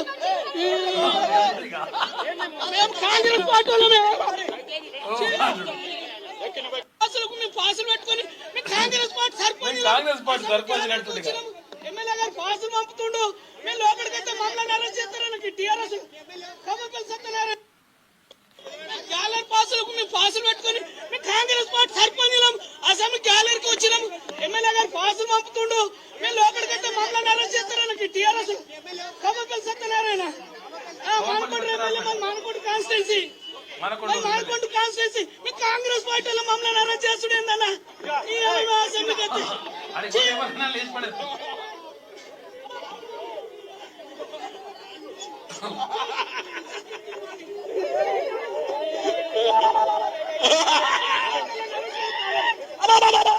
ఏ పోలీసు వాళ్ళ మీరు? చూసిరుగా ఎట్లుండే లెక్క. మేము కాంగ్రెస్ పార్టీ వాళ్ళు మేము మమ్మల్ని అరెస్ట్ చేస్తారని చెప్పేసి అంటే ఎవరినైనా అరెస్ట్ చేస్తామని వాళ్ళు. విషయం ఏంటంటే రుల్ అవుతుంది కాబట్టి ఎవరైనా ఇసుకొని ఇలా పడేస్తారు. అలా ఇట్లా నడుస్తుంది కథ. ఇక ఈనాడు చూద్దాం. ట్రంప్ నోట చర్చల మాట, ఆగని బాంబుల మోత. ఇరాన్పై భారీగా వైమానిక దాడులు చేస్తూ ఉన్నారు. గల్ఫ్ ఇజ్రాయెల్పై క్షిపణులు, డ్రోన్లను ప్రయోగించిన ఇరాన్. ఇక పర్షియన్ గల్ఫ్కు వేల మంది అమెరికా సైనికులు. Iran supreme national security council కార్యదర్శిగా భాగేరంట. $100 దాటిన చమురు ధరలు. కొన్ని దేశాల్లో ఇంధన అత్యయిక పరిస్థితి. చూసుకోయిగా దొరకలేదంట పెట్రోల్ డీజిల్ దొరకలేదు కొన్ని దేశాలల్లో. హర్ముజ్పై దృష్టి. ప్రధాని మోడీకి ట్రంప్ ఫోన్ చేసిండు. పశ్చిమాసియాలో శాంతి స్థాపనకు మద్దతు ఇస్తామని ప్రకటించాడట. ఇగో ఇరాన్ క్షిపణి దాడిలో టెల్ అవీవ్లో దెబ్బతిన్న ఓ ప్రాంతం. మేము దాడులు ఇయ్యము, ఇప్పుడు విరమణ పాటిస్తున్నామని చెప్పిండు ఎవరు? ట్రంప్. బాంబులు వేసుడేనట మళ్ళా. మతం మారితే ఎస్సీ హోదా కోల్పోయినట్టే. క్రైస్తవ మతంలోకి వెళ్ళిన వ్యక్తులు ఎస్సీల కిందకి రారు. హిందువులు, బౌద్ధులు, సిక్కులకే ఆ హోదా ఉంటుంది. బాపట్ల జిల్లా పాస్తర్ కేసులో సుప్రీంకోర్టు కీలక తీర్పునిచ్చింది. ఏది ఒకవేళ ఈ 3 నిబంధనలు పాటిస్తేనే సొంత మతంలోకి తిరిగి వచ్చినట్టట. మళ్ళీ ఒకవేళ పోయిన వాళ్ళు మళ్ళీ వచ్చినామని చెప్తారు కదా, అట్లా చెప్తామంటే కూడా కుదరదు. ఎందుకంటే మీరు మతం మారినరు అంటే, నువ్వు పాస్తర్ అయినావు అంటే నీకు ఆటోమేటిక్గా ఎస్సీ హోదా పోయినట్టే లెక్క, ఎస్సీ రిజర్వేషన్ కోల్పోయినట్టే లెక్క. నేను పాస్టర్ అయితే నేను మళ్ళీ ఇవన్నీ చెప్పేదేమో మళ్ళీ నేను ప్రభు గురించి చెప్తా, తర్వాత నేను హిందూలో ఉన్న అది నాకు ఎస్సీ రిజర్వేషన్ వర్తించాలంటే నో, అది కాదు, కుదరదు. ఏంది సుప్రీంకోర్టు క్లియర్గా చెప్తా ఉంది, మీరు మతం మారినరంటే. ఎందుకంటే క్రిస్టియానిటీలో మతం లేదు అని చెప్తున్నారు వాళ్ళు. మతంలో అది కులాలు లేవని చెప్తున్నారు. మరి కులాలు లేనప్పుడు ఎస్సీఓ ఎట్లా అవుతుంది? మీకు ఆ అవకాశం లేదు అని చెప్తుంది సుప్రీంకోర్టు. ఒకవేళ నేను పొయ్యి మళ్ళీ వచ్చిన అంటారు కొంతమంది. పొయ్యి మళ్ళీ వచ్చిన అంటే ఈ 3 నిబంధనలు ఉంటాయట. ఉట్టిన నేను వచ్చినా నేనే డిక్లరేషన్ ఇచ్చుకుంటా, నేను హిందూ మతంలో ఉన్నా అని చెప్పేసి అంటే కుదరదు. ఏం చేయాలి? ఇవన్నీ ఉంటాయట 3. ఎవరైనా ఒక వ్యక్తి రాజ్యాంగం అంటే కులాలు ఉత్తర్వుల ప్రకారం 1950లోని క్లాజ్ 3లో లేని మతాన్ని స్వీకరించి తిరిగి హిందూ, సిక్కు, బౌద్ధ మతాల్లోకి మారాలనుకుంటే, ఒకవేళ మతం మారి మళ్ళీ రావాలనుకుంటే 3 నిబంధనలు తప్పనిసరిగా పాటించాలంట. తాను క్లాస్ 3లో పేర్కొన్న కులం వ్యక్తినని స్పష్టంగా ఆధారాలు చూపాలి. ఏ కులంలోకి వచ్చినా అని చెప్పేసి ఆ కులం పేరు చెప్పాలి. వాళ్ళు కూడా ఓకే అనాలి. తొలుత స్వీకరించిన మతాన్ని పూర్తిగా త్యజించినట్లు, తన వాస్తవ మతంలోకి మళ్ళీ మారానని చెప్పడానికి విశ్వసనీయమైనటువంటి బలమైన ఆధారాలు చూపాలట. ఉటిని నేను వచ్చినట్టే కుదరదు. ఆ వ్యక్తి తిరిగి సొంత మతాన్ని స్వీకరించిన విషయాన్ని ఆ కులం వారు ధృవీకరించి, ఆ కులం వాళ్ళందరూ కూడా కులపులందరూ కూడా ఓకే అనాలే, ఈయన ఆ మతంలో లేడు, ఈయనలే ఉండడని ధృవీకరించి తమలో ఒకరిగా స్వీకరించారని నిరూపించితే సంతృప్తికరమైన విశ్వసనీయమైన ఆధారాలు ఉండాలి. కేవలం స్వీయ ప్రకటన, సొంతంగా నేను మాట్లాడతా, నేను నేను మళ్ళీ వచ్చినంటే కుదరదు లెక్క. వీళ్ళందరూ ఒప్పుకోవాలి. ఇందులో ఏ ఒక్క షరతు నిరూపించలేకపోయినా వారి క్లెయిమ్ నిలవదు. కాబట్టి వాళ్ళు ఆ మతానికి చెందినట్టు అంటే ఈ రిజర్వేషన్ వర్తించదు అని చెప్తా ఉంది సుప్రీంకోర్టు. దక్షిణాదిపై 50% కుట్ర.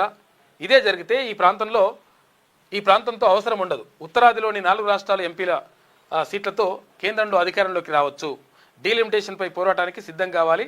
ఓ టీవీ ఛానల్ చర్చలో సీఎం రేవంత్ రెడ్డి మాట్లాడాడు. ఇప్పుడు విషయం ఏంటంటే, జనాభా దామాష ప్రకారం చేస్తామంటే అక్కడ ఉత్తరాదిలో పెరుగుతాయని చెప్పేసి మనం అనుకున్నాం. అందుకని కేంద్ర ప్రభుత్వం ఏం నిర్ణయం తీసుకున్నది? ఒక రకంగా ఈ నిర్ణయం కరెక్టే. ఒక రకంగా చెప్పాలంటే విషయం ఏంటంటే, ఎన్ని సీట్లు ఉన్నా సరే 50% సీట్లు పెరగాలనేటువంటి నిబంధన పెట్టింది. మంచిగా ఉంటుంది. మరి ఇవి ఇట్లా కాకుండా జనాభా దామాష ప్రకారం పెట్టినామనుకో, ఉత్తరాది రాష్ట్రాలకు ఎక్కువ సీట్లు అయిపోతాయి. ఇప్పుడు కూడా ఎక్కువ సీట్లు ఉన్నాయంటే ఉన్నాయి. మరి ఇప్పుడు కూడా ఉన్నాయి. ఉన్నట్టుగా ఇప్పుడు ఎట్లయితే ఉన్నదో అట్లనే కొనసాగుతుంది. 50% సీట్లు పెంచితే దాన్ని ముఖ్యమంత్రి వ్యతిరేకిస్తూ ఉన్నారు రేవంత్ రెడ్డి. దేశంలో జనాభా సంఖ్య ఆధారంగా ఎంపీ సీట్లను 50% పెంచుతుండడం వెనుక జనాభా సంఖ్య ఆధారంగా పెంచితే మాత్రం తప్పే. ఎంపీ సీట్లుంటే ఎంపీ సీట్లకు ఆధారంగా పెంచితే ఓకే. పెంచుతుండడం వెనుక కుట్ర దాగి ఉందని, అదే జరిగితే దక్షిణ భారతదేశంలో సంబంధం లేకుండా ఉత్తర భారతదేశంలోని 4 రాష్ట్రాల సీట్లతో కేంద్రంలో అధికారంలోకి రావచ్చని ముఖ్యమంత్రి రేవంత్ రెడ్డి వ్యాఖ్యానించారు. ఢిల్లీలో మంగళవారం ఓ టీవీ ఛానల్ ఏర్పాటు చేసిన చర్చ సందర్భంగా ఆయన నియోజకవర్గాల పునర్విభజన, 50% ఎంపీ సీట్ల పెంపు తదితర అంశాలపై కీలక వ్యాఖ్యలు చేశారు. ఇప్పుడు ఎంపీ స్థానాల విషయంలో ఉత్తరాది, దక్షిణాది రాష్ట్రాల మధ్య అంతరం ఉంది. అంతే స్థాయిలో సీట్ల పెంపు జరగాలి. దక్షిణాది రాష్ట్రాల ప్రయోజనాల విషయంలో కేంద్రం అన్యాయం చేస్తోంది, వివక్ష చూపుతోంది. దక్షిణాది రాష్ట్రాలు డీలిమిటేషన్పై పోరాటానికి సిద్ధం కావాలి. 50% సీట్లు పెంపు ఏ లెక్క ప్రకారం జరుగుతుంది?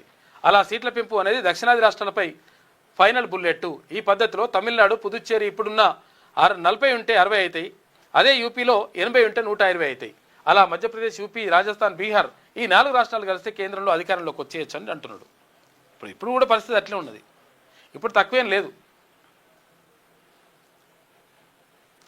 ఇక 2011 నాటి జనాభా లెక్కల ఆధారంగా చేస్తారట లోక్సభ, అసెంబ్లీలో స్థానాల పెంపు. రాష్ట్రంలో క్యూర్ పరిధిలో అధికంగా పెరుగుతున్న సీట్లు విధి విధానాల్ని ప్రకటించిన తర్వాతే స్పష్టత వచ్చే అవకాశం ఉంటుందని చెప్పేసి అంటున్నారు. ఇదొక వార్త. ఇక ఫిరాయింపులకు సంబంధించి స్పీకర్ తీర్పుపై పిటిషన్లు వేసినారు. 7ంటిపై హైకోర్టులో ఇవాళ విచారణ ఉంటుందట. ఏది ఎమ్మెల్యేలు మారిరా అంటే మారలేదు, వాళ్ళు బీఆర్ఎస్ పార్టీలో ఉన్నారని చెప్పేసి స్పీకర్ తీర్పునిచ్చిండు. మరి మిగతా వాళ్ళు మారలేదు సరే, కానీ ఇక్కడ దానం నాగేందర్ మారినట్టుగా ఆధారాలు పూర్తిగా క్లియర్గా ఉన్నాయి కదా అంటే లేదు ఆయన కూడా మారలేదని చెప్పిండు. ఆయన బీఆర్ఎస్లో గెలిచి, ఎమ్మెల్యే గెలిచి ఎక్కడ ఖైరతాబాద్ నియోజకవర్గం నుంచి, ఆ తర్వాత ఎంపీగా లోక్సభ స్థానం నుంచి కాంగ్రెస్ పార్టీ నుంచి సికింద్రాబాద్ నుంచి పోటీ చేసి ఓడిపోయాడు. మరి ఆయన కూడా మారలేదంటే ఎట్లా అని చెప్పేసి ఇప్పుడు పిటిషన్ నడుస్తూ ఉన్నాయి. ఇలా విచారణ ఉంటుందంట హైకోర్టులో. మాది ప్రజా సంక్షేమ బడ్జెట్ అని చెప్పేసి ఇక్కడ బట్టి విక్రమార్క అంటున్నారు. జిహాద్ కోసం అల్ మాలిక్ ఇస్లామిక్ యూత్ అంట. చూసుకో ఈ కొడుకులు, లంగా కొడుకులు, ఏదో పని, ఇలా పని లేదు, మను లేదు. ఏర్పాటు చేసిన విజయవాడ వాసి రహమతుల్లా షరీఫ్ అంట మిర్జా సోహైల్ బేగ్ తర్వాత మహమ్మద్ దనిష్లతో కలిసి కార్యకలాపాలు ఆల్ ఖైదా ఐసిస్ ఉగ్రవాదులతో సంప్రదింపులు జరుపుతున్నట్టు ఈ కొడుకులు. ఇదే కథ. ఇక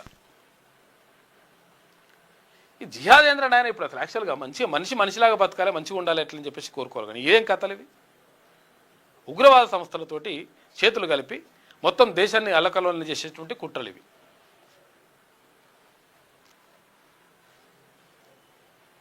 రాష్ట్ర బడ్జెట్ ఓ ఎండమావి, అక్కడ నీళ్లుండవు, ఇక్కడ నిధులుండవు. ప్రభుత్వంపై భరోసా భాజపా శాసనసభాపక్ష నేత ఏలేటి విసురులు అని చెప్పేసి ఒక వార్త కనిపిస్తూ ఉంది. ఇక ప్రతిపక్షం అంటే ప్రభుత్వానికి లెక్కలేదు. హరీష్ రావు ధ్వజం శాసన మండలి నుంచి భరోసా వాకౌట్ చేసింది. ఇక మూసి ఒడ్డున ఓంకారేశ్వర ఆలయం, మంచిర్యాల వీరభద్రస్వామి గుడి వద్ద నిర్మాణం 28న సీఎం రేవంత్ రెడ్డి శంకుస్థాపన చేస్తారంట. తర్వాత దశలో చర్చి, మసీదు కూడా, గురుద్వారా కూడా కడతారట. ఇది అన్ని మతాలు ఉండాలని. నదిలో 100 అడుగుల ఎత్తైన శివుడి విగ్రహం పెడతారంట. మత సామరస్యానికి ప్రత్యేకంగా అభివృద్ధి చేస్తామని చెప్పేసి ప్రభుత్వం చెప్తుంది. ఓంకారేశ్వర ఆలయం నమూనా ఇట్లున్నదంట. ఉన్న ఆలయాలను మంచిగా చూడుర్రి. ఈ తర్వాత విషయం కదా, రాజకీయ కక్షతోనే ఫార్ములా ఈ కార్ రేసు, ప్రభుత్వ అభూత కల్పనను ప్రజలు నమ్మొద్దు, జనాభా ప్రాతిపదికన పునర్విభజనతో దక్షిణాదికి నష్టం, టీడీఆర్ అతిపెద్ద కుంభకోణం, మీడియాతో ఇష్టాగోష్ఠిలో కేటీఆర్ మాట్లాడాడు. ఇదిగో farm house case, Rakesh Varma to Rohit Reddy via Abhishek Singh అంట. ఏజెంట్ల ద్వారా మత్తు పదార్థాలు పంపుతున్న Rakesh Varma Rohit Reddy farm house drugs కేసులో తొలి రోజు కస్టడీకి తీసుకున్నారు వాళ్ళని. ఆధారాలతో పోలీసులు ప్రశ్నల వర్షం కురిపించారు. ఎక్కువ ప్రశ్నలకు నిందితులు మౌనం భాషించారట. ఎందుకంటే చెప్పలేక. భరాసా నేత మాజీ MLA pilot Rohit Reddy farm హౌస్లో డ్రగ్స్ పార్టీ కాల్పుల కేసులు దర్యాప్తులో నిందితుల చుట్టూ ఉచ్చు బిగిస్తోంది. ఇక్కడ డ్రగ్స్ పెడ్లర్లు, వారి సహాయకులుగా పనిచేసిన వారిలో నిందితుల్లో కొంతమందిని నేరుగా సంబంధాలు ఉన్నట్లు బయటపడాయట. ఇదేం కథలు, ఈడు ప్రజాప్రతినిధులు ఎట్లయితే లంగలు. ఇది ఈనాడులో ఉన్నటువంటి ప్రధాన కథనాలు. అయితే ఒకసారి ఆంధ్రజ్యోతి చూద్దాం.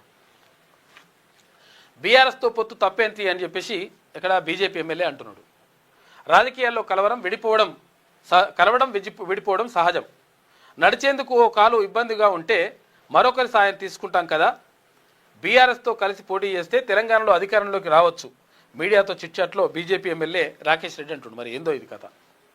మరి నిజంగా అట్లా చేస్తే మరి ఇద్దరు కలిసిపోతున్నట్టు లెక్కనో మరి ఏందో చూడాలి. అది క్రైస్తవంలోకి మారితే ఎస్సీ హోదా రద్దే, వారికి ఎస్సీ ఎస్టీ అట్రాసిటీ చట్టం వర్తించదు అని చెప్పేసి సుప్రీంకోర్టు చెప్తుంది. మహిళా కోటా పునర్విభజనపై ముందుకెళ్తారట. 5 రాష్ట్రాల ఎన్నికల్లోపే బిల్లును ఆమోదింపజేసుకునేందుకు సిద్ధమైంది కేంద్ర ప్రభుత్వం. వారాంతానికి ఉభయ సభలను వాయిదా వేసి 2 వారాల్లో ప్రత్యేక సమావేశాలు పెట్టే యోచన. అవసరమైతే ఉభయ సభలను సంయుక్తంగా సమావేశపరిచి ఆమోదింపజేసే ప్రణాళిక. అంత తొందర ఎందుకు? విధి విధానాలు ఏమిటి? రిజిజుకు కాంగ్రెస్ చీఫ్ మల్లికార్జున ఖర్గే లేఖ రాసిండు. ఇక ఏప్రిల్ 29న నా 5 రాష్ట్రాల ఎన్నికలు పూర్తయ్యాక అఖిలపక్ష సమావేశం నిర్వహించాలని డిమాండ్ చేసిండ్రు. ఇవాళ కేబినెట్ భేటీలో 2 బిల్లులకు ఆమోదం. పునర్విభజనతో పెరగనున్న ఎస్సీ ఎస్టీ స్థానాలు, ఎస్సీ రిజర్వ్డ్ స్థానాలు నియోజకవర్గాలు 84 నుంచి 126 అవుతాయట.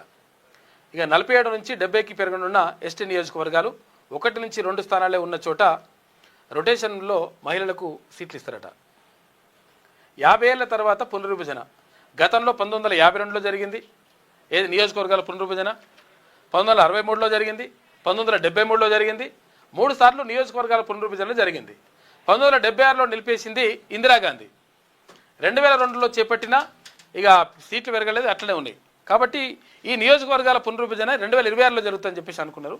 ఇప్పుడు 2027లో మరి చేసి మరి ఏం చేస్తారో చూడాలి. దాన్ని మావోయిస్టు పాపారావు లొంగుబాటు, మరో 17 మంది కూడా లొంగిపోయారట. వారిలో 7 మహిళలు ఉన్నారు. ఛత్తీస్గఢ్ పోలీసుల ఎదుట లొంగుబాటు. పాపారావుపై 25 లక్షల రూపాయల రివార్డు ఉందంట.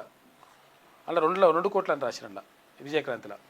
విమాన టికెట్లు ముందుంచి ప్రయాణాలపై ఆరాధిస్తున్నట. డ్రగ్స్ కేసులో 3 నిందితులను వేర్వేరుగా విచారించిన సిట్ అధికారులు. సాయంత్రం వరకు కొనసాగిన విచారణ. దైవ దర్శనానికి వచ్చామని చెప్తున్నట నమేష్ శర్మ. దైవ దర్శనానికి వచ్చి డ్రగ్స్ వాడినావురా బాబు, వేస్ట్ ఫెలో. ఇవాళ మౌనాబాద్ ఫామ్ హౌస్కు తీసుకెళ్ళి సీన్ రీకన్స్ట్రక్షన్ చేస్తారట. ఎట్లా తీసుకొచ్చారు, ఏం కథ, ఏమైంది లెక్క, డ్రగ్స్ ఎట్లా వాడరు, ఈడ కూర్చున్నారా, ఏమేం చేశారు, ఈ కథలన్నీ కూడా బయటకు తీస్తారట పోలీసులు. ఇక ఈవీల కొనుగోలుపై రాయితీ. ఈవీ అంటే ఎలక్ట్రానిక్ వెహికల్స్. ప్రభుత్వ ఉద్యోగులకు 10 నుంచి 20% డిస్కౌంట్ ఇస్తారట. మరి ప్రజలకు వద్దా? మంత్రి పొన్నం ప్రభాకర్ గారు ఏమైంది అన్న? పొన్నం ప్రభాకర్ అన్న, ప్రజలకు వద్దా? మరి ప్రభుత్వ ఉద్యోగులకి అవసరమా? ప్రభుత్వ ఉద్యోగులకు ఇవ్వద్దు అంటలే మేము కూడా. ప్రభుత్వ ఉద్యోగులతో పాటు ప్రజలకు కూడా ఇవ్వాలి కదా డిస్కౌంట్. సంస్థల అంగీకారం. రాష్ట్ర రవాణా శాఖ మంత్రి పొన్నం ప్రభాకర్ అంటున్నాడు. ప్రభుత్వ ఉద్యోగులు అయితే ఏంటంటే నెల నెల ఈఎంఐలు దాని డైరెక్ట్ కట్ చేసుకోవచ్చు అనేది అట్లా కథ అనమాట. వాళ్ళు కూడా ఒప్పుకుంటారు అట్లా.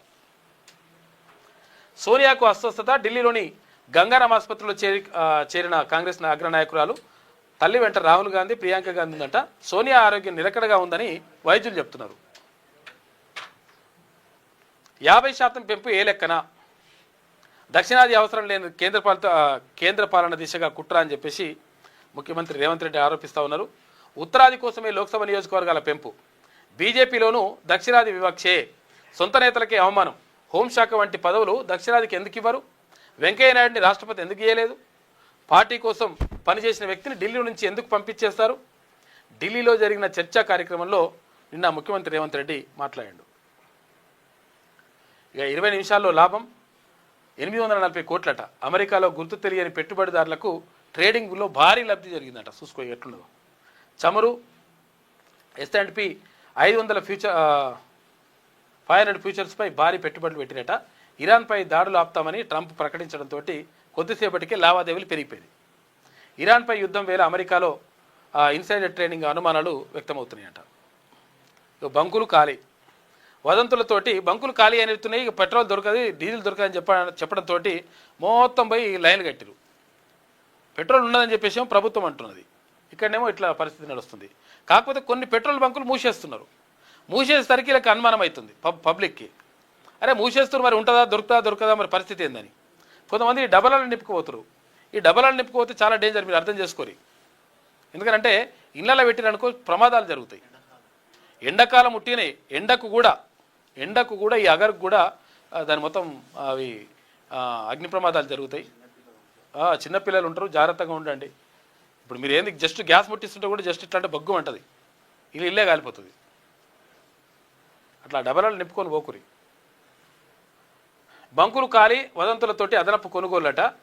ట్యాంక్ ఫుల్ చేయించుకొని క్యాన్లను నింపుకెళ్లిన వాహనదారులు. అర్ధరాత్రి వరకు పెట్రోల్ బంకుల వద్ద బారులు, వాగ్యుద్ధాలు, మాటలతో యుద్ధం చేసుకున్నట.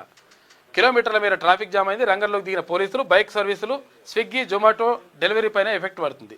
కొరత లేదంటూ ఉన్నతాధికారులు ప్రకటిస్తున్నారు. మరేందో కథ.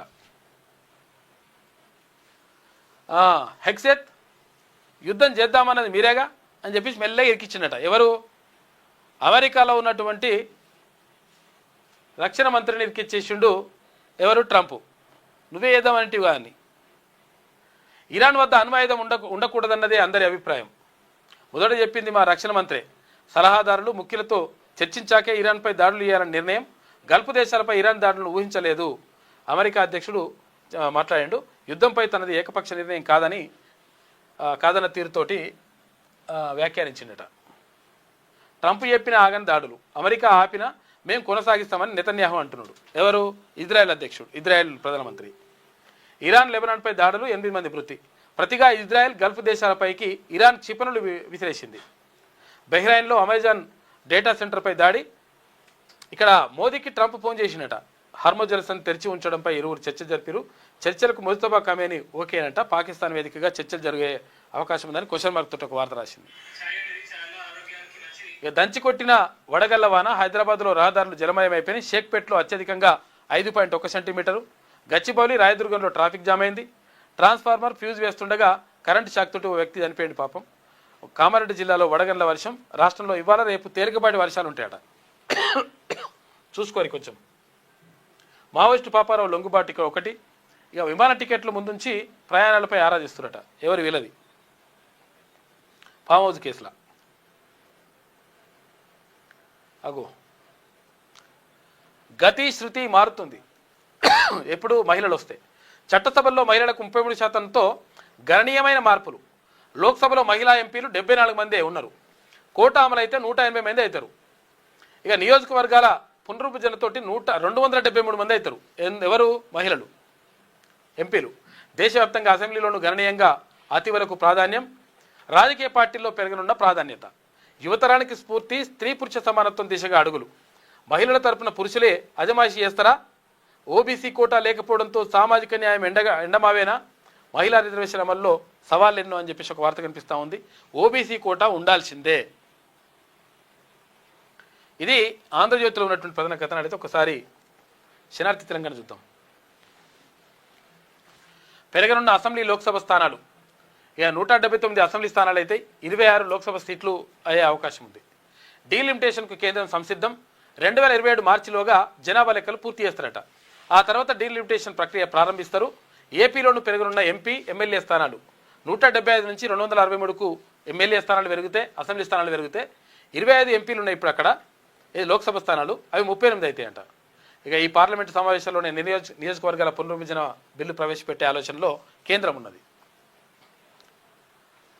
బడ్జెట్ లెక్కలు చూస్తే సిగ్గేస్తుంది. కేటాయింపుల్లో బీసీలకు ఇంత అన్యాయమా? కామారెడ్డి డిక్లరేషన్ అమలు చేస్తామన్నారు. ఇక్కడ బీసీ వర్గాలకు ప్రతి బడ్జెట్లో 20,000 కోట్లు ఇస్తామన్నారు. ఇచ్చిన హామీల్లో ఏ ఒక్కటి నిలబెట్టుకోలే. 2014 నుంచి ఇప్పటి వరకు బీసీల పట్ల వివక్ష కొనసాగుతూనే ఉందని చెప్పేసి నిన్న ఎమ్మెల్సీ తీన్మాన్ మల్లన్న శాసన మండలిలో మొత్తం కూడా ఏకపరేసిండు. మిగులు బడ్జెట్ రాష్ట్రాన్ని అప్పులపాలు చేశారు. 2,298,000 మంది విద్యార్థులకు ప్రభుత్వం స్కాలర్షిప్ ఇవ్వకుండా ఎగ్గొట్టింది. ఈ విషయాన్ని అసెంబ్లీ వేదికగా సర్కారే ఒప్పుకోవడం దారుణం. పబ్లిక్ సర్వీస్ కమిషన్లో 32 లక్షల మంది నిరుద్యోగులు రిజిస్ట్రేషన్ చేసుకున్నారు. ఏది? టీజీపీఎస్సీలో. ఇవాళ లాస్ట్ డేట్ అంటే అవును, కానీ డేట్ పెంచమని మళ్ళీ కోరుతున్నారు. ఇక్కడ ఏది? ఎంఆర్ఓ ఆఫీసులల్లా తహసీల్దార్ ఆఫీస్కి పోతే అక్కడ ఏది? OBC certificate. ఈ ఓబీసీ సర్టిఫికెట్ రేట్ అవుతా ఉందంట. తర్వాత ఈ సర్టిఫికెట్లన్నీ కూడా తీసుకోవడం కష్టమవుతుంది. కాబట్టి డేట్ మళ్ళీ పెంచాలని 4 రోజులు పెంచి ఇప్పటికీ మళ్ళీ కొంత టైం ఇవ్వాలని చెప్పేసి నిరుద్యోగులు కోరుతా ఉన్నారు. కాబట్టి ప్రభుత్వం దీనిపైన దృష్టి సారించాలి.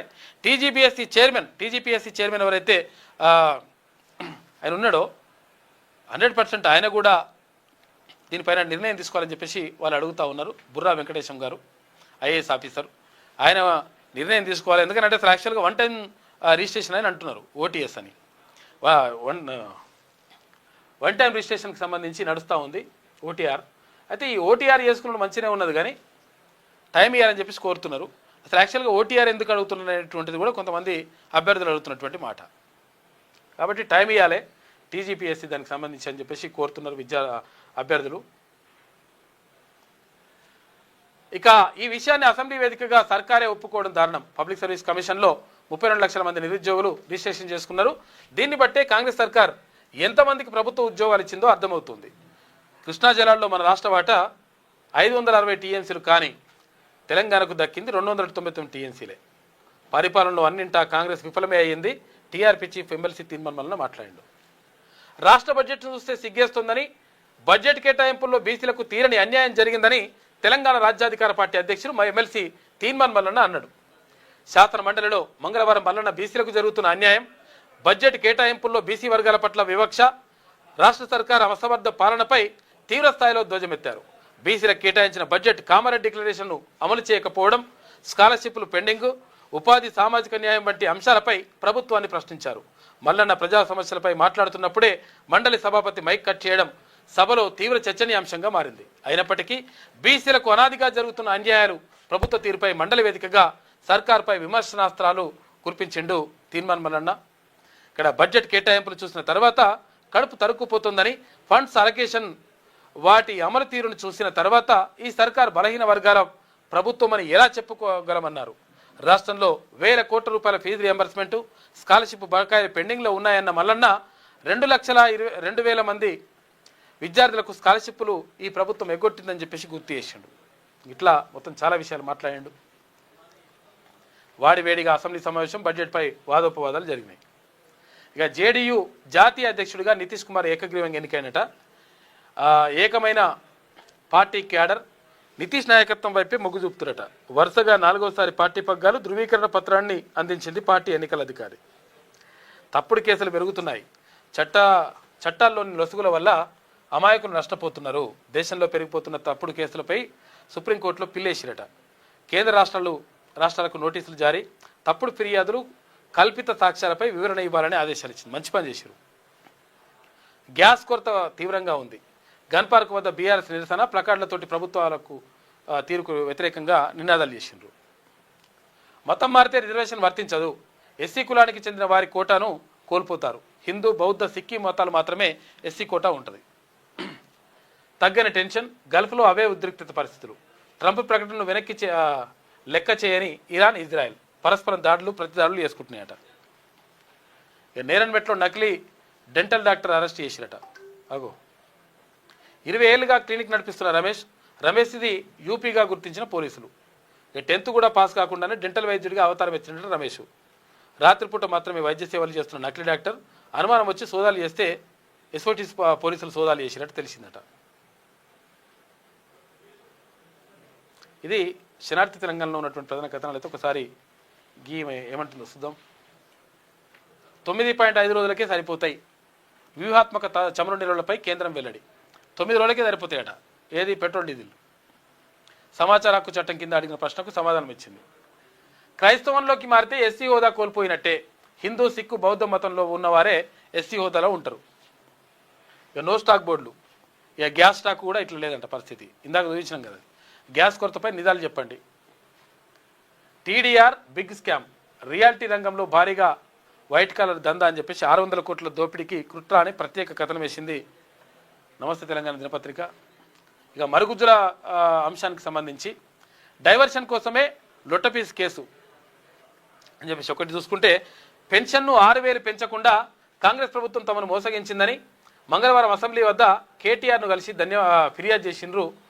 మరుగుజ్జు సంఘాల దివ్యాంగులు అందరూ కూడా అక్కడికి వెళ్ళి కేటీఆర్ని కలిసిరట. దివ్యాంగుల నాయకులు. దమాషా లెక్కన సీట్ల పెంపు, తెలంగాణలో లోక్సభ స్థానాలు 17 నుంచి 26 స్థానాలు ఉంటాయని చెప్పేసి అంటున్నారు. అసెంబ్లీ స్థానాలు 119 నుంచి 179కి పెరుగుతాయి. ఫిరాయింపుదారులపై స్పీకర్ తీర్పు చట్ట వ్యతిరేకం. పార్టీ మారిన వారిపై వేటు వేయాల్సిందే. హైకోర్టులో బీఆర్ఎస్ న్యాయ పోరాటం. 6 ఎమ్మెల్యేల పిటిషన్ల దాఖలు. ఇవాళ చీఫ్ జస్టిస్ బెంచ్ ఎదుట విచారణ జరుగుతుందట. మరో 2 పిటిషన్లపై రేపు విచారణ జరుగుతుందట. మరి చూడాలి ఏం జరుగుతుంది అనేది. ఇప్పుడు ఏంటంటే దానం నాగేందర్ కానీ లేకపోతే కడియం శ్రీహరికి సంబంధించి కానీ కొంతవరకు క్లారిటీ ఉన్నది. ఉన్నాక కూడా మరి ఎందుకు మారినట్టు చెప్తలేరు అనేది ఇక్కడ మరి తేలిపోతుంది. ఇక్కడ హైకోర్టులో ధరణి పోర్టల్నే వాడుతున్నాం, కొత్తది తీసుకురాలేదు, ప్యాచ్ వర్క్ చేశామంతే. మండలిలో పొంగులేటి మాట్లాడిండు. రిజిస్ట్రేషన్ల వెబ్సైట్ డౌన్ అయిందంట. నిలిచిపోయిన రిజిస్ట్రేషన్లు ప్రజలకు తప్పని అవస్థలు. బీసీలకు కాంగ్రెస్ సర్కార్ దగా చేసింది. తాజా బడ్జెట్లో అంకెలే అందుకు నిదర్శనం. సప్లాన్ ఊసేలేదు, 1,00,000 కోట్లు మాటే లేదు. మీరు అప్పుడున్నా వేసినా అయిపోతుండే ఈ సప్లాన్. ఇట్లా ఏది బీఆర్ఎస్ ప్రభుత్వం ఉన్నా అప్పుడు ఏకపోతుంది, సప్పుడు ఏకపోతుంది. ప్రభుత్వం బలహీన వర్గాల ఆగ్రహానికి గురికాక తప్పదు. మండలిలో ప్రతిపక్ష నేత మధుసూదనాచారి సభ నిర్వహణ తీరుకు నిరసనగా బీఆర్ఎస్ వాకౌట్ చేసిందట. ఇది శనార్థి తెలంగాణలో ఉన్నటువంటి నమస్తే తెలంగాణలో ఉన్నటువంటి ప్రధాన కథనాలు. అయితే మొత్తం మీద జరుగుతున్నటువంటి పరిణామాలు ఎట్లా ఉన్నాయి. ఇక బీసీలకు సంబంధించినటువంటి అంశం పైన తిన్మర్మలన్న తీవ్ర ఆగ్రహం వ్యక్తం చేసిండు. అంటే మొత్తం కూడా అన్యాయం చేస్తూ ఉంది. మీరు ప్రకటించినటువంటి ఎన్నికల ముందు మీ మేనిఫెస్టోలో పెట్టినటువంటి అంశాలనే మీరు ఎందుకు అమలు చేస్తలేరు? కామన్ డిక్లరేషన్ పేరుతోటి బీసీలకు ఇచ్చేస్తామని చెప్పిండ్రు కదా, దాన్ని ఎందుకు అమలు చేస్తలేరు? మొత్తం కూడా బీసీలకు కేటాయింపుల్లో నష్టమే జరుగుతూ ఉంది. తర్వాత ఖర్చు చేయడం విషయంలో కూడా నష్టమే జరుగుతూ ఉంది. తర్వాత రిజర్వేషన్ల విషయంలో నష్టం జరుగుతూ ఉంది. కాబట్టి అన్ని విషయాల్లో నష్టం జరుగుతూ ఉంది. కాబట్టి దీన్ని ఎట్టి పరిస్థితుల్లో క్షమించేది లేదు. కాబట్టి దీన్ని అంటే బీసీలకు సంబంధించినటువంటి అంశంలో సప్లాన్ ఉండాల్సిందే, బీసీలకు అట్రాసిటీ రావాల్సిందే, తర్వాత బీసీలకు కేటాయించినటువంటి కేటాయింపులు పూర్తిగా ఖర్చు చేయాల్సిందే అనేటువంటి విషయాలపైన మాట్లాడండి నిన్న తీన్మర్మలన్న. మొత్తం దానిపైనే బీసీల అంశాలపైనే